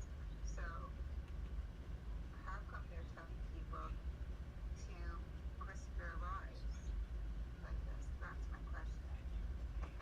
I mean, well, we can only kind of just speculate, really. That's all we can Spies, do at this point. spies, Data spies, and, on spies, on spies, spies, on spies, on spies, on spies, spies, spies, on spies, on spies, on spies, on spies. towards some, I don't want to be, typical and say one world government, but it's just, it seems so too scripted. You know what I'm saying? It feels like first the pandemic, then you get everybody, riled up. Spies, on spies, on spies, on spies. And the cycle continues. It just Spies, on spies, on spies, on spies, on spies, on spies.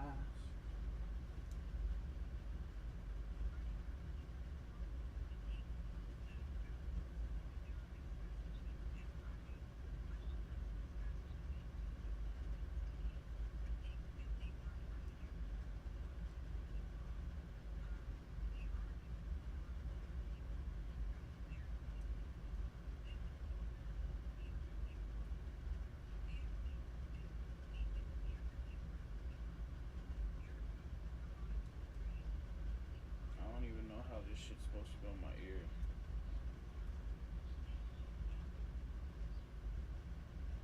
Is it like that? There we go. What's good, spy motherfucker?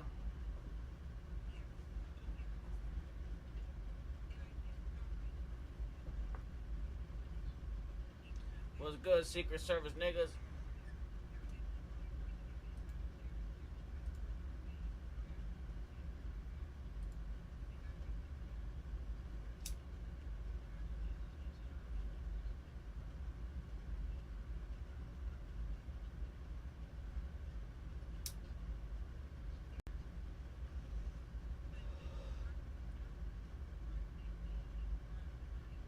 Man, these people are fucking retarded, bro.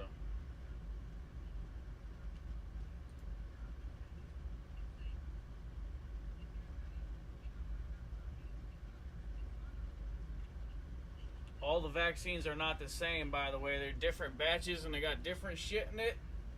And they're making people sick. Literally with the COVID.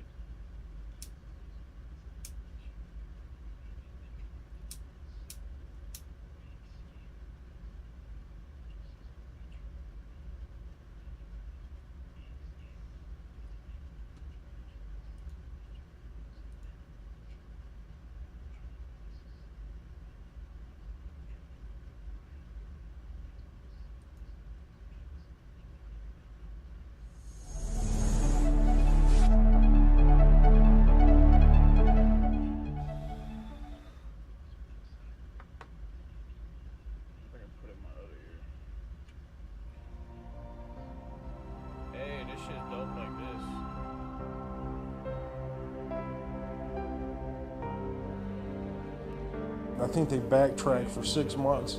So whoever took it, not only did they take it out of circulation, but they went in the database and they erased it. And I'm serious about this.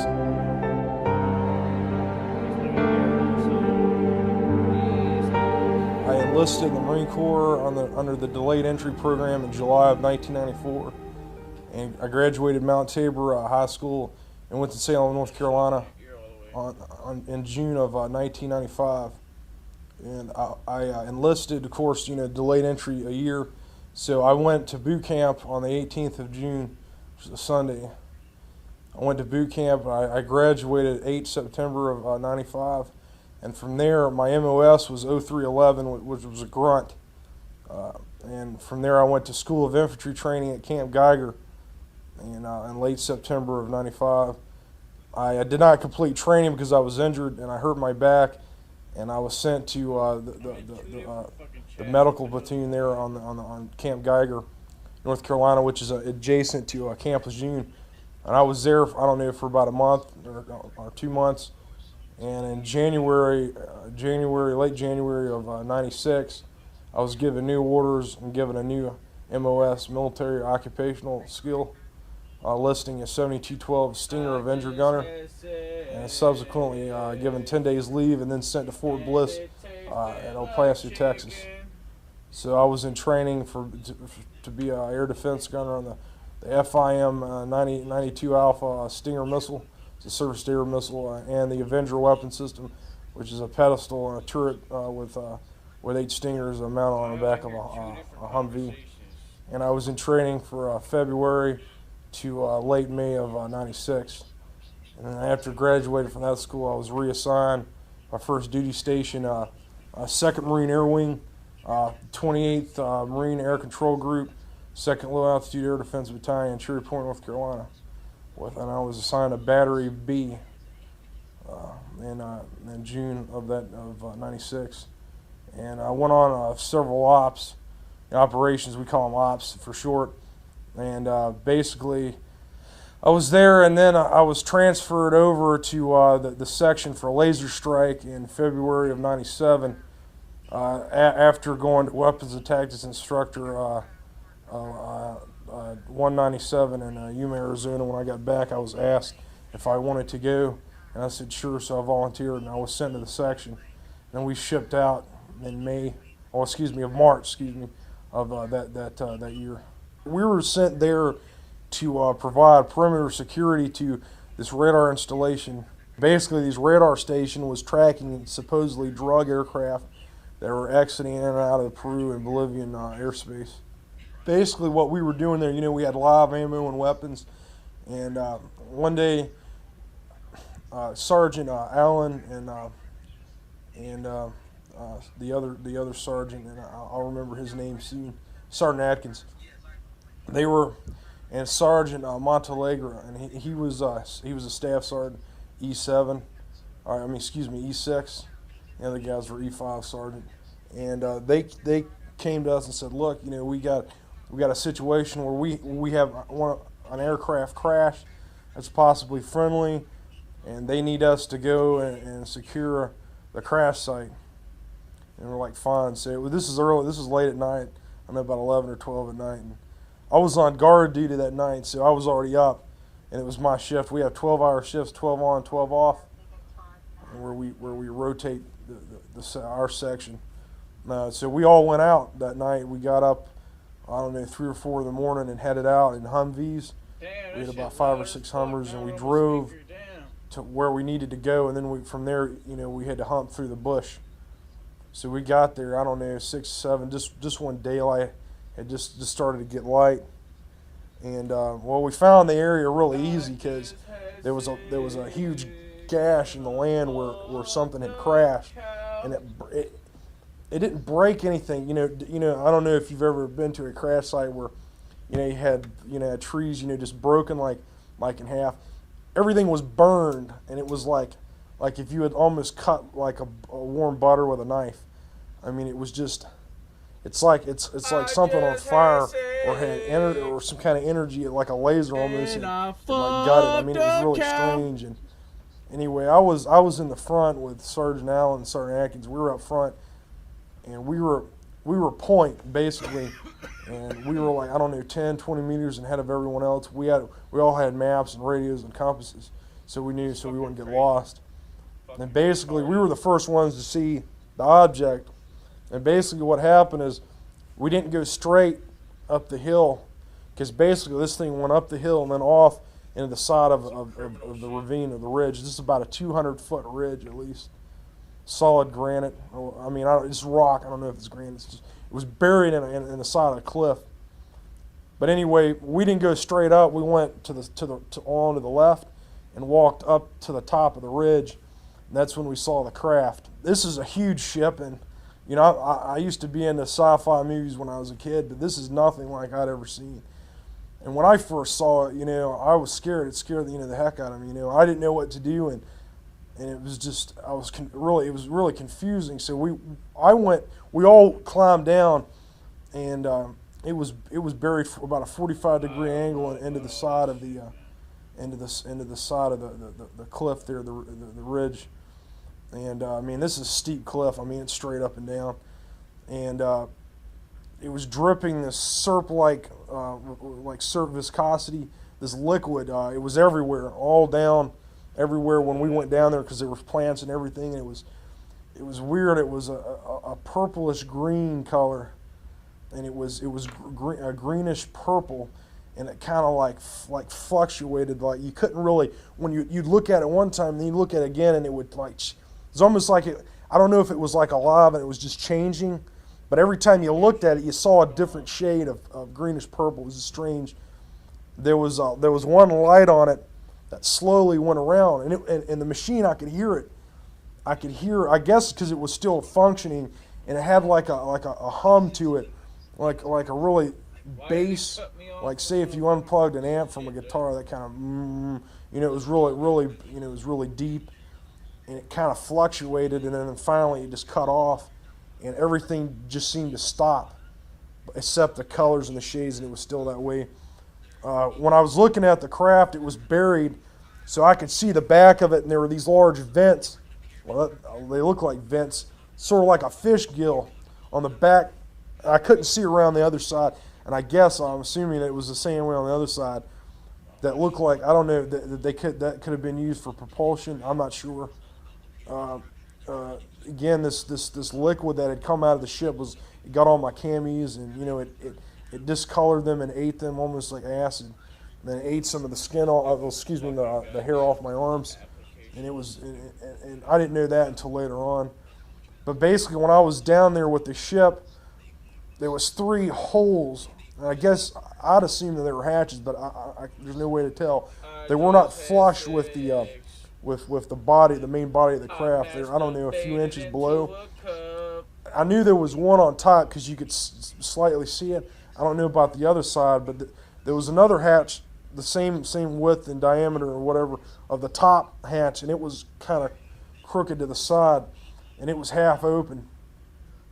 And I didn't see any lights or anything coming out of it, but I felt this presence that it's real strange. I guess it was almost like, I think I told Leslie this, I thought the creatures they conned me, and it was like weird, and I think they were trying to communicate with me, like I guess telepathically. It's really weird, and I don't believe in any of that stuff. But anyway, I could hear like, and it was terrible because it kept going, and then it still comes and goes. It's like basically sitting in your car and turning on like an AM station that's not, it's just white noise, and just turning it up really high. And that's what I heard when I first got in there. This is pretty crude 2-dimensional drawing, but this is jungle here, and this was the craft, and it was embedded in the rock like this. And I'm not sure if this tapered off or how it went, but these right here are the hatches. These 2 objects here. This one was the one that was half open, and you could see into it, but I mean it was just black. It was like looking into a closet. 10 meters in width and about 20 meters in length. I'm just not sure. That's just an estimate from what I remember. But it was huge. I mean, it was big, man. And it was shaped like almost like between an egg and like a teardrop almost. It looked really aerodynamic, at least in shape. But the closer I was close enough to take out detail on it, but it was not just smooth. There was bumps and notches and things in it. It was really organic. It was almost like art. That's really how you would. It didn't look like something that somebody made in a shop. It didn't have that clunkiness or that tin can kind of deal. It was more of art. I would say. It looked to be that it could have been handmade, but out of what what materials, I don't know. Definitely nothing like titanium. It wasn't. see, this is the whole thing. It looked metal, but it didn't have any reflection on it, man. I mean, you know, the sun's coming down, and if you got something made of metal, regardless of it, I mean, maybe if it's subdued with paint and it's got a cami sheen on it, you know, you're not going to see any reflection. But, you know, I could see the different shades of the craft. They didn't shine. It just like it didn't reflect anything. And I guarantee if I'd have thrown like a flashlight on it, wouldn't have reflected it.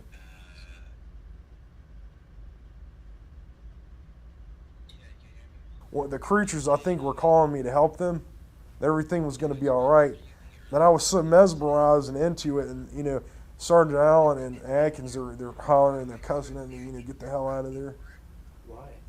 Well, I think they lied. I think that they were scared, and they didn't want me to get hurt. I don't know. They were real pissed off at me after subsequently. But basically, what happened was after we climbed back up, I think the DOE, Department of Energy people were there. They knew about it, and I don't know why we went there. Still to this day, but anyway, I was arrested.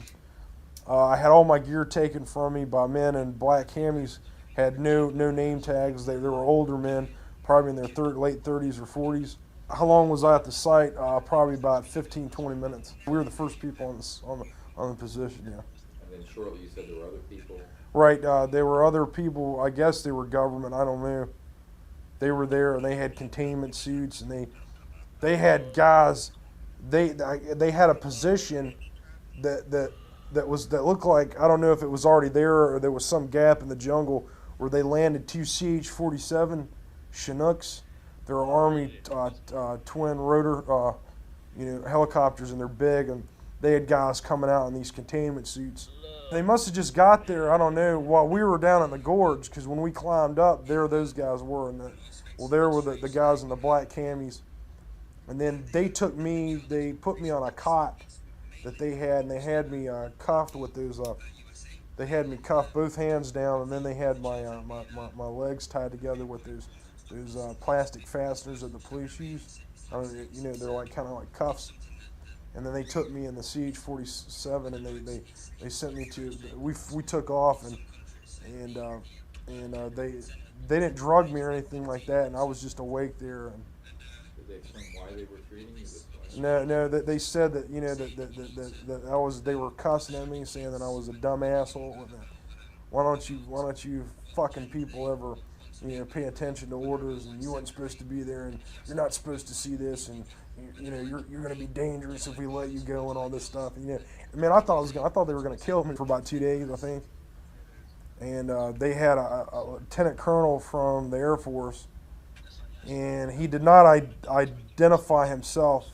He might have, I just don't remember.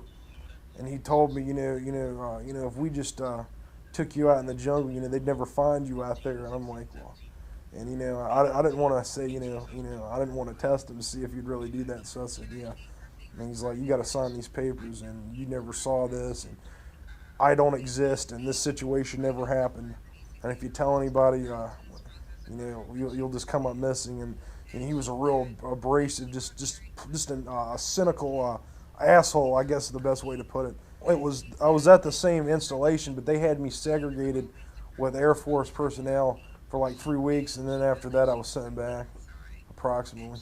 All I saw there was Americans, and there was a lot of other nationalities there, Chinese, Germans I think were there, and I mean a lot of other people were at this other base.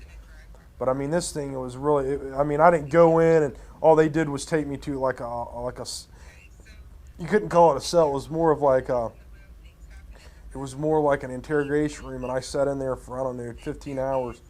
Those guys with a light, I mean, they put this light in my face, and they were yelling at me, and I couldn't really readily identify any of these guys, but I knew one of them was at the crash site, because they were one of the guys that I recognized, because he was in black fatigue, and he's like, "What'd you see?" And he's like, "Yeah," he's like, "Ground."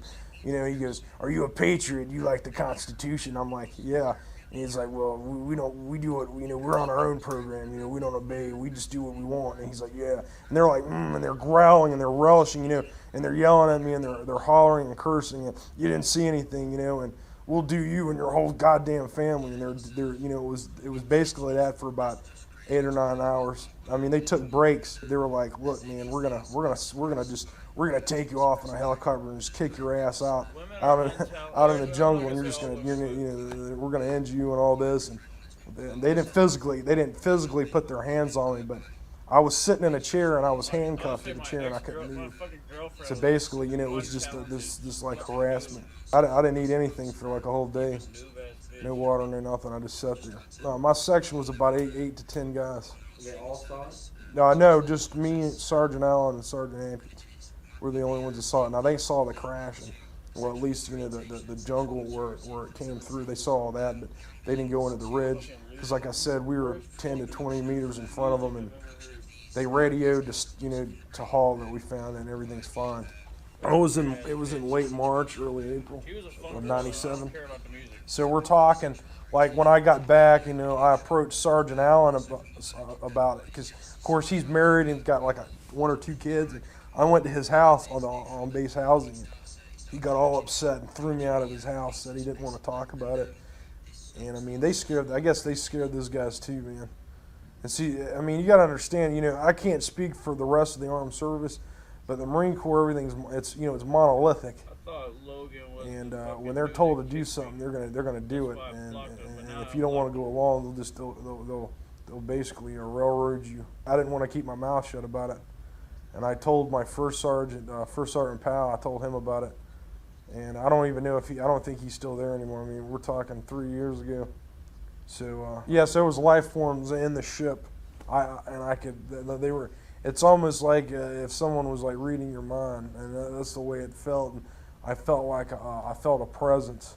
It was like supernatural. You know, it was no debris that I saw, but there were big gashes in the rear of the aircraft. And what it looked like is it had been hit with maybe a serviced air missile. There were a couple Hawk batteries, and that's a homing all the way killer. That's a low to medium surface air anti-aircraft missile. And basically, it doesn't have to hit the target in order to destroy the target. What it does is it gets in proximity of it, and it has a high explosive fragmentation warhead, and it basically explodes like a big shotgun in the vicinity of the targeted area. And by fragmentation, it's supposed to destroy the target. And lo and behold, I get there. I see somebody that's familiar. I'm like, how do I know? And there's this weird like energy with them. And then I asked somebody, I'm like, actually, I literally see a life drawing class forming in front of my eyes as I'm walking past the room. And I'm like, there is a life drawing class. And like, you know, my guide's laughing, of course. And then I go ask somebody and I'm like, oh, who's the instructor? It's somebody who I met when I first was leaving Omaha to go into my next adventure to Iowa City and get my degree. But like, it was this guy, just a personal moment. It was a guy who, I won't even tell that part. It was a guy who I favored that evening who didn't favor me. We'll just say that. And so he was like, I was like, oh, you're the instructor. I was like, gosh, you look familiar. Oh, you remember me. I didn't remember him. And finally, he clues me in on the night that I met him, and I'm like, that was another thing. Was I'm much more mature now. I'm much more. I make better choices now. But he asked if I wanted to model. I said, fuck yeah. And then lo and behold, the next week I show up and, you know, bear it all. And it was just, life drawing is really kind of interesting when you're the model, because sometimes you'll see a picture and you're like, wow, I wish I looked that good. And then someone else's picture and you're like, so that's what I look like, Becky? You think that's what I look like? You know? And it's like, you have to just like, it's very humbling, but it's also fun. And by the end of it, and I'm staring at this big mandala on the wall, which is a Merkaba. I didn't realize, like, I'm focusing on that while I'm doing these longer term meditations, and I'm going into an altered state. And by the end, I'm just like in the recline pose. I just feel like I'm like naked, you know, laying down, people around drawing you, and I just feel like nurtured and warm. I feel safe. I feel comfortable. Like, it's the most thing of being so vulnerable, being so open, and feeling so safe. It's kind of been this journey back to Omaha, where it's like all of this fear and trepidation I had is being burnt up and disposed of as doors keep flying open. And I was in there. One of which I'll and tell I you was about. checking people going in and out, I and they get got to. IDs, I'm now a check reader at a whatever. place called the Solstice and the So, Veil. like, these two And girls, they right, come and Jason walking out, predicted this and they're months talking ago that I would about, become "Well, a we got reader these in aircraft shops, and I was flying trying to do again." all of And the these other girl things said, "Yeah, and back in coming in and out of the Colorado. atmosphere." Like I had ideas came in for there, a he ghost told me to hunting come group or a back ghost with helping him, and group. we I had get back ideas for there, a men's he psychic goes, group. "I I had want all the of these logs, ideas, 'cause they and I log was like, all these these things are flights right, coming but then in, they would their pause, and I was like, bearing, what what the they are, fadoodle? what code they're Why am I squawking, creating all things that. and not launching them? And so he gets And then the I get books, and I had here, to sign off and you know, for like him I'm in to take trauma all kind of that. for the first I 2 mean, weeks you as I got- get readjusted you and got figure out objects who I that am are all over in the again, atmosphere starting that stop my you life on a over. dime, And turning then around I and going meet these exactly lovely the people opposite at the direction. That's kind of Solstice and the Veil. Meteors don't do And that. lo and behold, yeah, they're open for me as a reader. And not only All that, this after I do my happened all reading, the I time. start There was talking like to them 3 or about the 4 classes that have been before I coming was up, and they duty want there, every that the single same, class that I've the same created. They Air want Force that. officer came in So there it's with like books. it's like everything was built before I got here, and I just had to go through this kind of these 2 These weeks were of, tracked you from know, this like particular radar slamming my that were thumb logged in the in. car door and almost taking the top of I it guess off, the reason they were taken is they didn't want and people a to lot know of just that they're reconnection tracking to these the land. aircraft. But I will guess, tell you, mean, my again, I'm experience just has been really like even like the hard things that have Yeah, I think happened they knew it was have been to coming shave in. off the past and They say, said, "We can't does that still identify it. It's scare you? violating airspace." Are you going to still hold on to They that? could Is have that the radioed past to you? prove Are it, you said, are you "Take going them out," forward and as they the new shot it you? down. I was And confident that when I being saw able the to aircraft, it had been just hit by let go of a something. lot, and in that process, Something that had I taken can go out. anywhere They and were talk to scared, anybody, and I meet somebody. I was standing in line yesterday for coffee, and I met another fellow podcaster who like lives across the street from the place where I was getting coffee. Like it's just like all of these synchronicities. You see that it is neither red nor white. And the reason for that is, I thought I'd better explain this, is that it was chosen for strictly constitutional reasons. I'm frequently accused of meddling in affairs that have no concern of mine. I'm always told I mustn't take sides, and unlike not my brother-in-law, but you know the chap I mean, I don't even get onto the electoral roll. And in fact, to use a currently okay word with the press, I must not be controversial. So it seems to me that a pink carnation is by far the best thing to do on this occasion.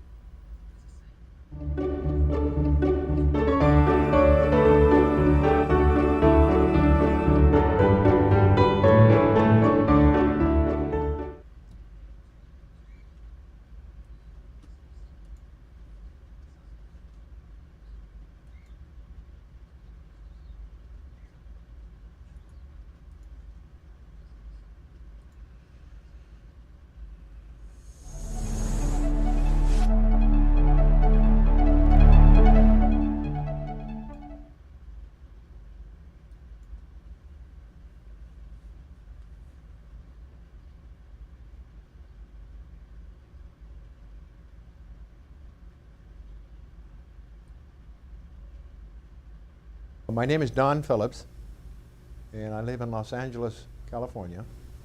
And I was born in Los Angeles, California.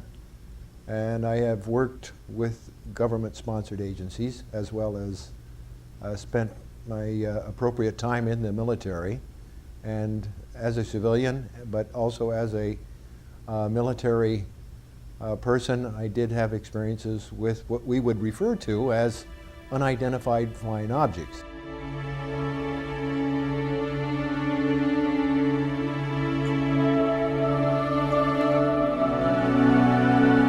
To a time frame about 19 or 20, I started to work for, I entered college after high school, but I also went to work for Lockheed Aircraft Corporation. And after a year of employment in the regular field of aircraft construction and design, I was asked if I would like to go to a new department, or one that was already in gear, for a new project.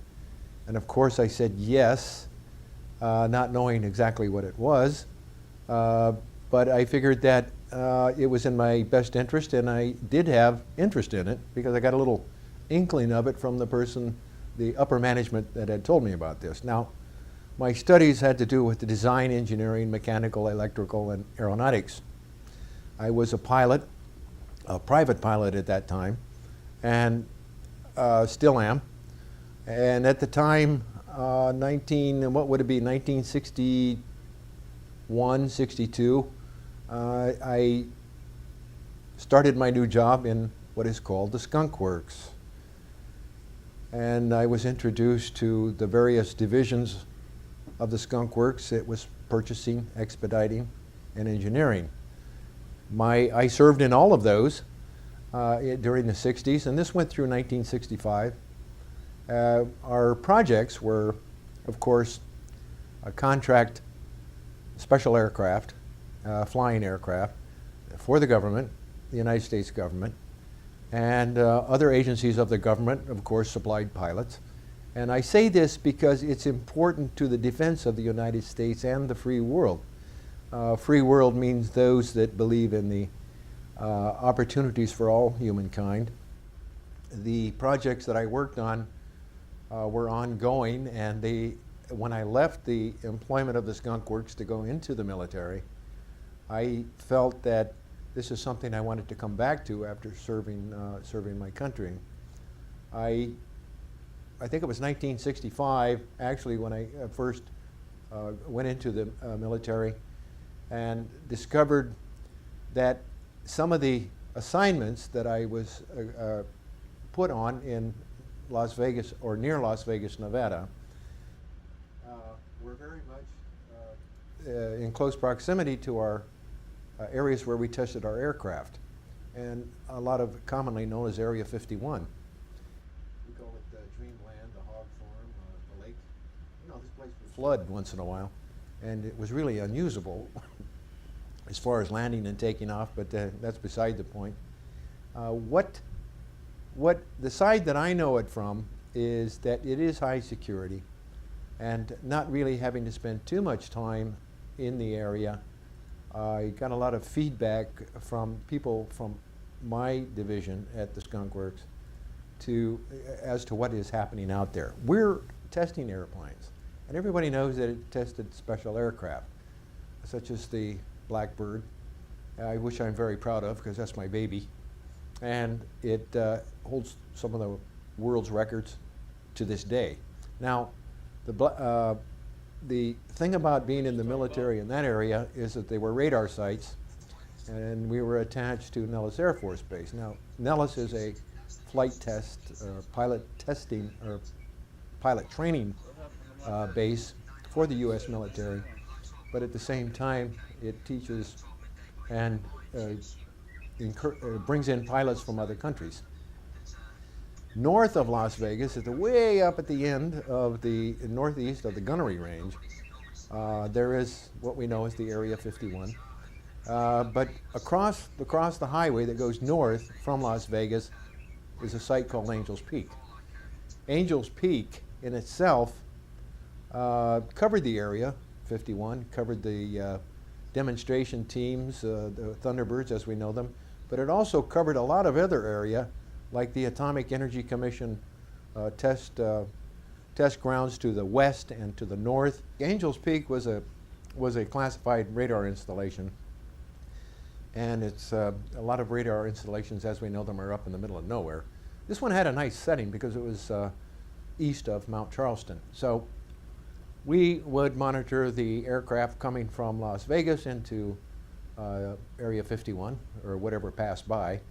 And it was whatever passed by that became most interesting one night in 1966 to 67, somewhere in that area. I stayed on base most of the time and heard a lot of commotion about 1 o'clock in the morning. And being that it was the summertime, I thought, well, you know, it must be very warm. We were at 8,000 feet. The radar domes were at 10,500 approximately. And I decided to get up, and I said, wow, it sure is loud. The sound carries a long ways on these days. So I went out, walked up to the main road, and up near my office, which has a short distance to the chow hall. And I thought maybe it was time for the crews to come down for dinner, but it was another hour. When I got to the area where the fellows were standing, there was a group of about 5 people. And they were looking up in the air, and I looked up in the air and saw these objects lighted objects moving at tremendous speeds. It's like what we would know as special effects today, and it was in the area slightly to the north and northwest of Mount Charleston. And Mount Charleston, by the way, is over, I think, just about 13,000 feet. So all of a sudden I says, wow, what an aerial show. I didn't think too much of it because it's not something that surprised me that they were doing these kind of acute maneuvers. But right at that instant, when I saw these things making acute angles and traveling, maybe I would estimate 3,000 to 4,000 miles per hour, and then immediately making a acute turn, I knew that they weren't ours. And I had a special background with the Skunk Works, Lockheed Aircraft, Advanced Development and Engineering, that said, these are not ours.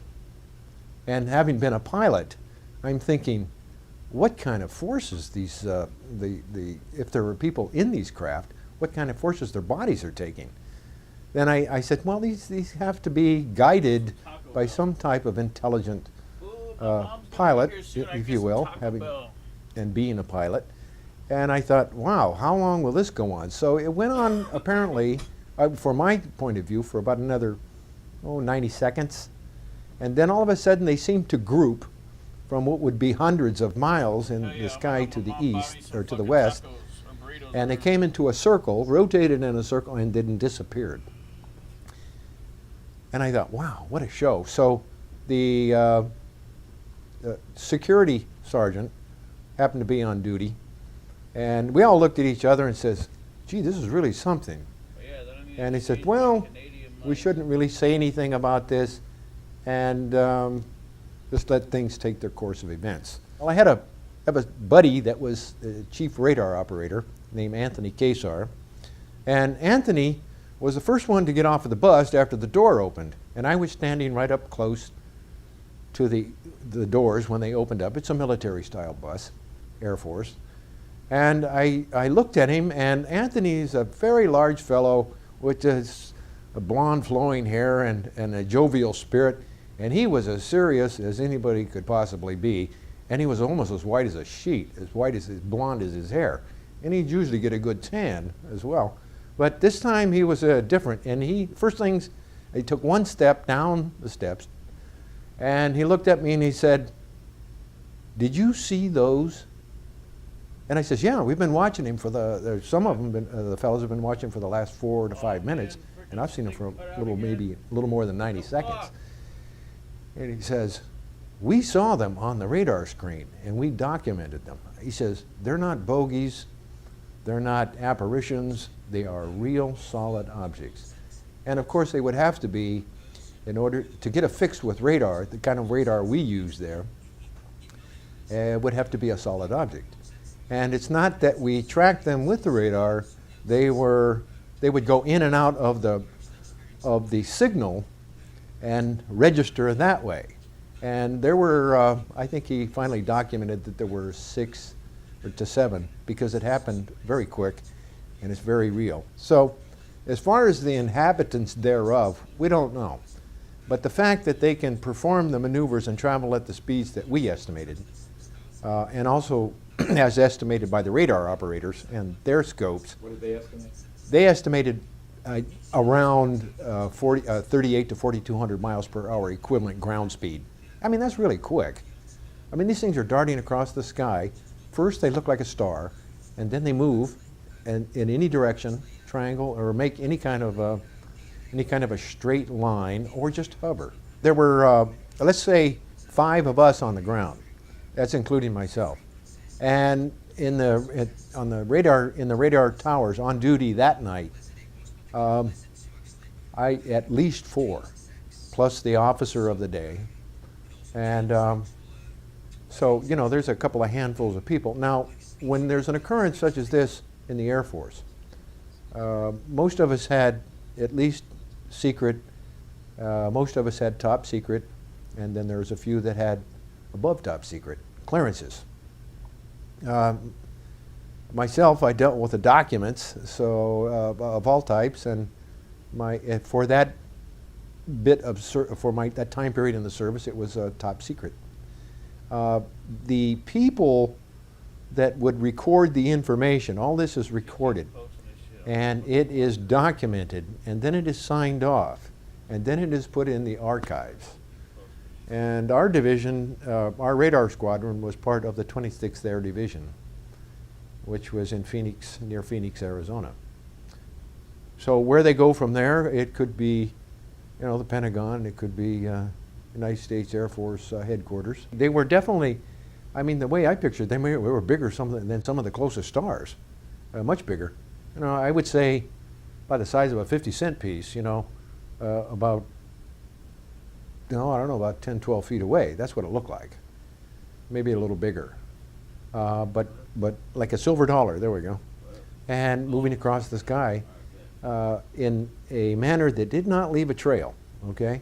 And not that we could ascertain, but they would just come to a stop and do a, you know, a 60-degree, 45-degree, 10-degree turn after stopping and immediately reverse this action. And there isn't any, you know, having been a pilot and a military search and rescue pilot, along with the flying, there isn't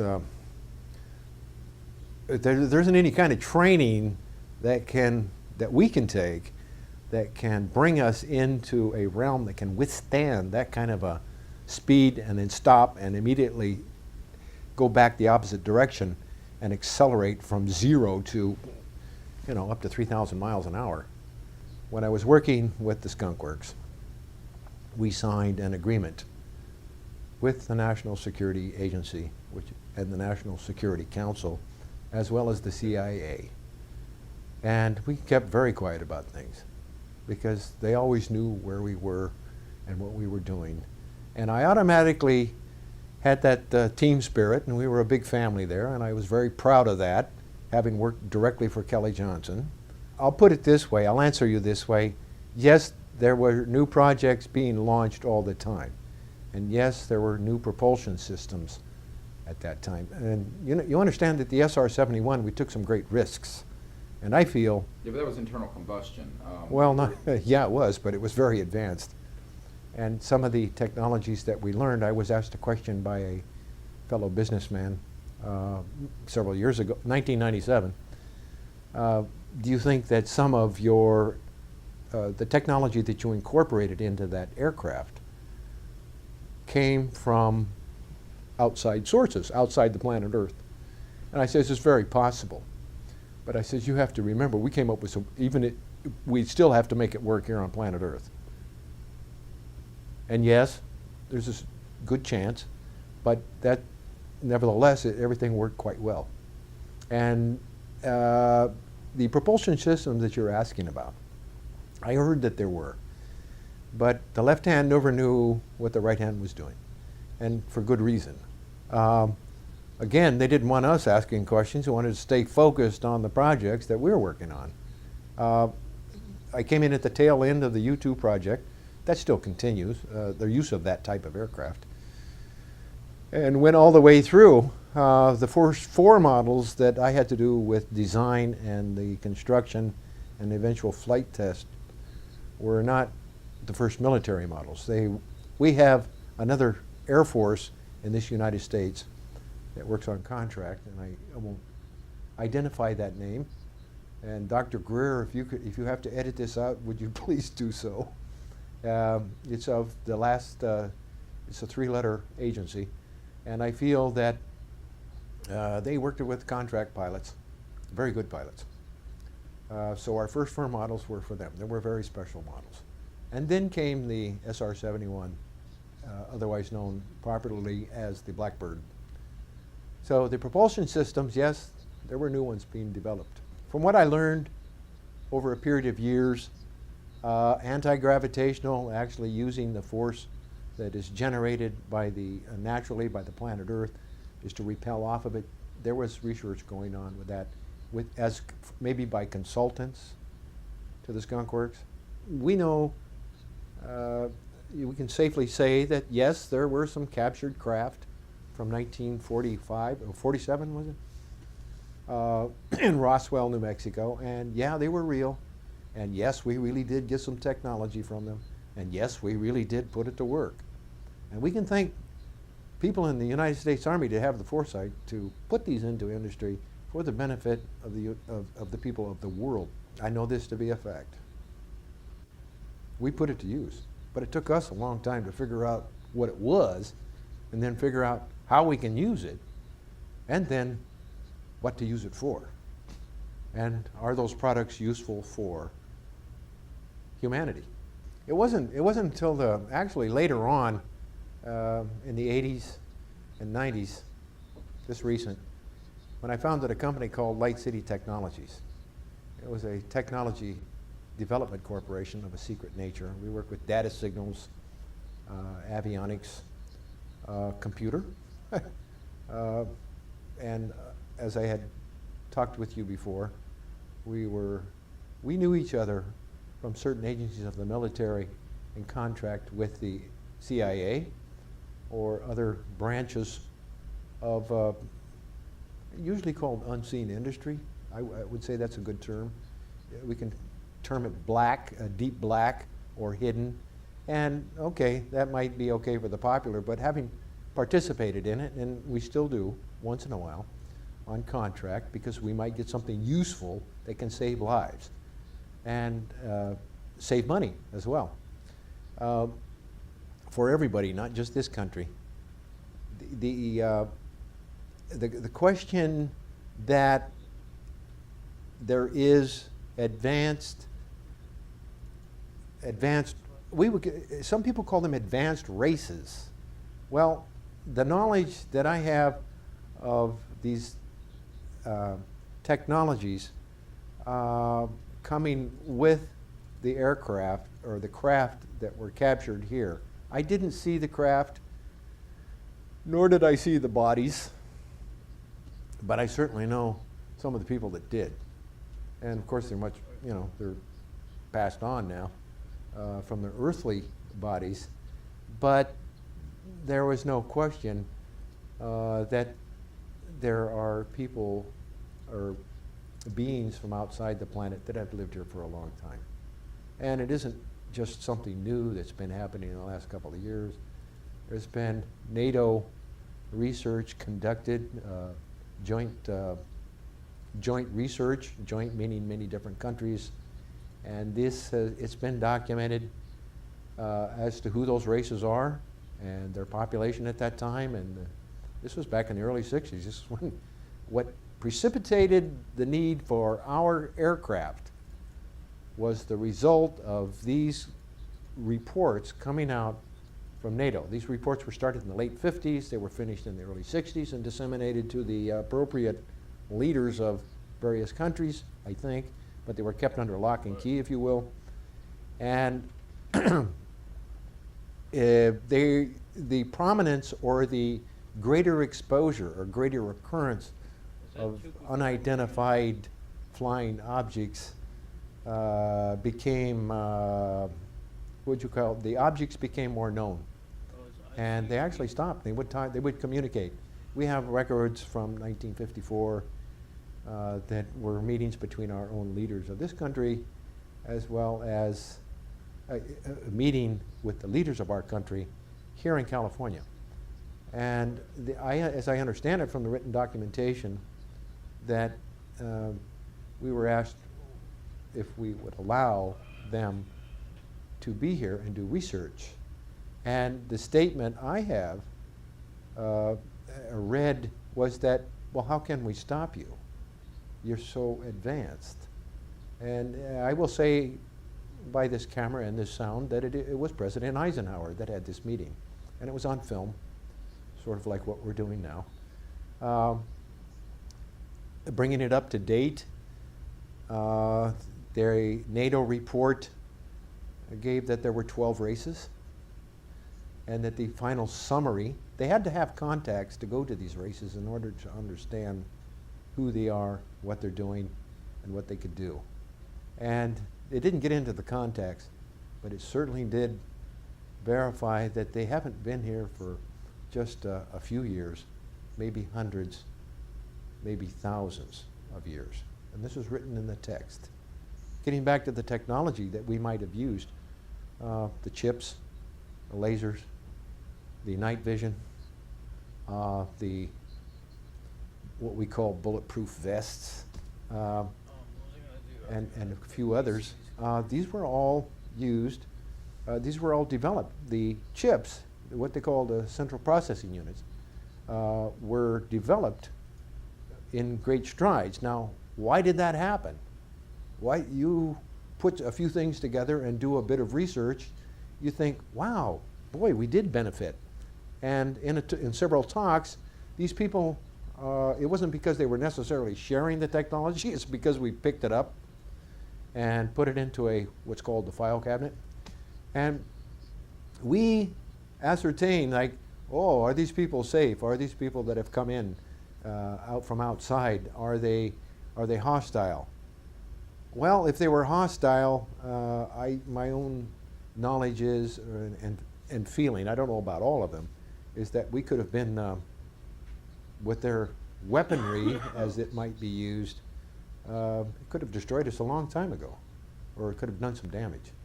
You think then that was, you listed all these devices, you think those came from studying extraterrestrial devices? Yes, yes, some have no doubt. They came from the Roswell events. I know that some of the technologies that came out of the Roswell incident, the technologies meaning that which came with the extraterrestrial craft. And the reason they crash is they are, their guidance mechanism was interrupted by our radar or by some equipment that we have. I mean, it was quite by accident, I think. I don't know about that part of it, but even more validating for me was that one of our contract scientists for our private concern, Light City Technologies Incorporated, he worked with them. He worked with a couple of those technologies while he was with a very prominent intelligence agency of the United States government. So that was good enough for me, because this...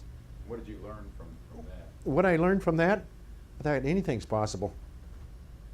You need something, let's build it. You know, and it isn't, everything has a physical shape in this dimension, or a tangibility.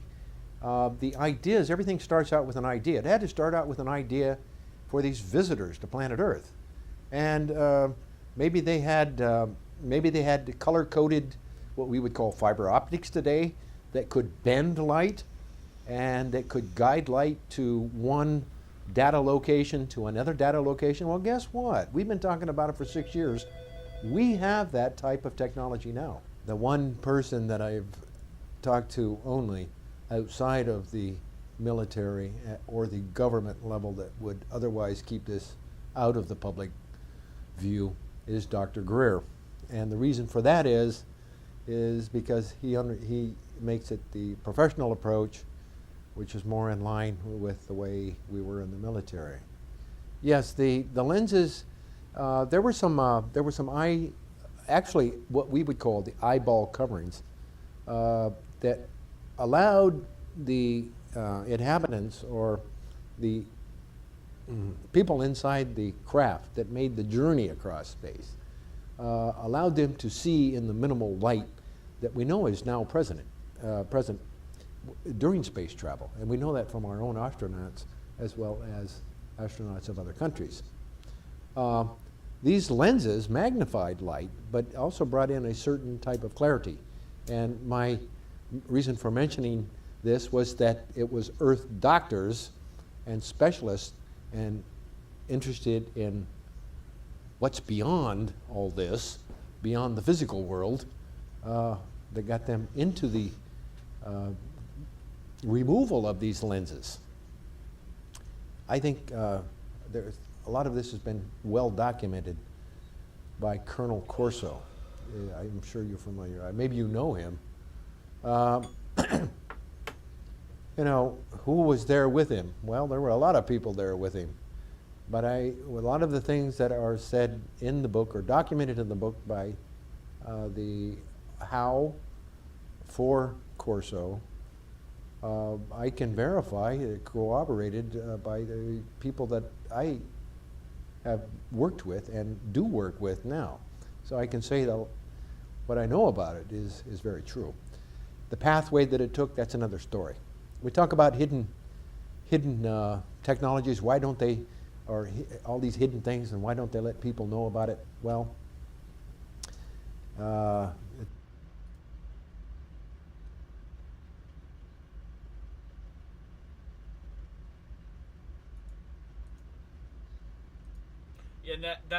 Yeah, that's why. In the right direction, they might discover something or come across something. But again, I'm hopeful, but not. You know, I'm more set on the long run, where it's going to be a longer mission of us trying to figure out this technology based on what we know. But yeah, there are Navy patents. I mean, so there are some technologies that are being looked into, which I think is the right path. The U.S. Navy and others seem to be looking into technologies. So I think that the right path forward out of this, as far as I see, is, you know, we can ask the government for answers all day, but they're only as smart as the questions we can ask them. So the real questions are in the physics and in the science and technology, and those are the questions that, you know, we're going to continue to ask on my channel, and hopefully you're getting me a platform to ask here and get more people to ask those types of questions. So, but yeah. So you both have kind of brought this up a little bit. You know, I think there's a fine line between activism and radicalism, and this is certainly prevalent in our world today, not only in our research field, but just in more general terms. There is certainly a heightened level of tribalism and the enabling of radical ideologies, from, you know, social to political policy. But this has seeped into the UFO community. I would say it is most prevalent on UFO Twitter, where you do find some very hardline, quite radical personalities who don't want you to question the government narrative or the people involved in an official capacity in the push for discussion within Congress and the Senate. So how do you guys, how do you feel about this more kind of hardcore demographic that, quite frankly, seem more than happy to attack and deplatform individuals who want to ask tough questions and view the government officials and narratives around this issue with a degree of skepticism, which I personally would say is healthy, to have a degree of skepticism, but others seem to view this as some form of a threat towards disclosure and can get very irate if you challenge certain individuals or narratives. So Bruce, what is your experience of this? Do you have any thoughts on the more, let's just say, radical activism within this field? Yeah, it's quite an interesting phenomenon, I think, you know, and obviously it is kind of a part of our times that you say we've seen a lot more groupthink and the leveraging of, I'd say, of divisions and the leveraging of, you know, obviously passions and dreams by people that know how to utilize vulnerable people, I'd say. Not necessarily, this doesn't mean that they're particularly, you know, got something wrong with their brain, but there are many people who have a vulnerability, particularly if there's something they really want to believe, right? Or there's something they really want to know. Now, if you can give them the feeling that you can provide that, right? That is a really nice juicy worm on the hook for them, right? So as long as if you understand what they want and you give them the sense and you can deliver it, you can pull in quite a nice crowd to follow your tune to town, right? And that's what I think we are seeing is this leveraging. Now, and we've got to remember that within ufology, there are not only some very intellectual people, very intelligent people, but there are people with certain skill sets. You know, they're coming out of the military world, intelligence world. You know, and they do have an understanding of how to utilize assets, right, and to convert assets. So, you know, so someone like any of us, if you have a platform or, you know, you have access to other people, you know, you're a useful asset to convert, because, you know, if they can get you on board with the idea that they're providing you something really good, you know, or the potential to access something really good, and you take that on board, that's going to start to filter through to your followers, to your network of researchers. So we can see the way this is being done. And I think something very professionally, an understanding of, you know, the psychology of, I don't want to say victims, but in a way, certainly marks. And that's been happening a lot in the last few years. And amongst that, there seems to be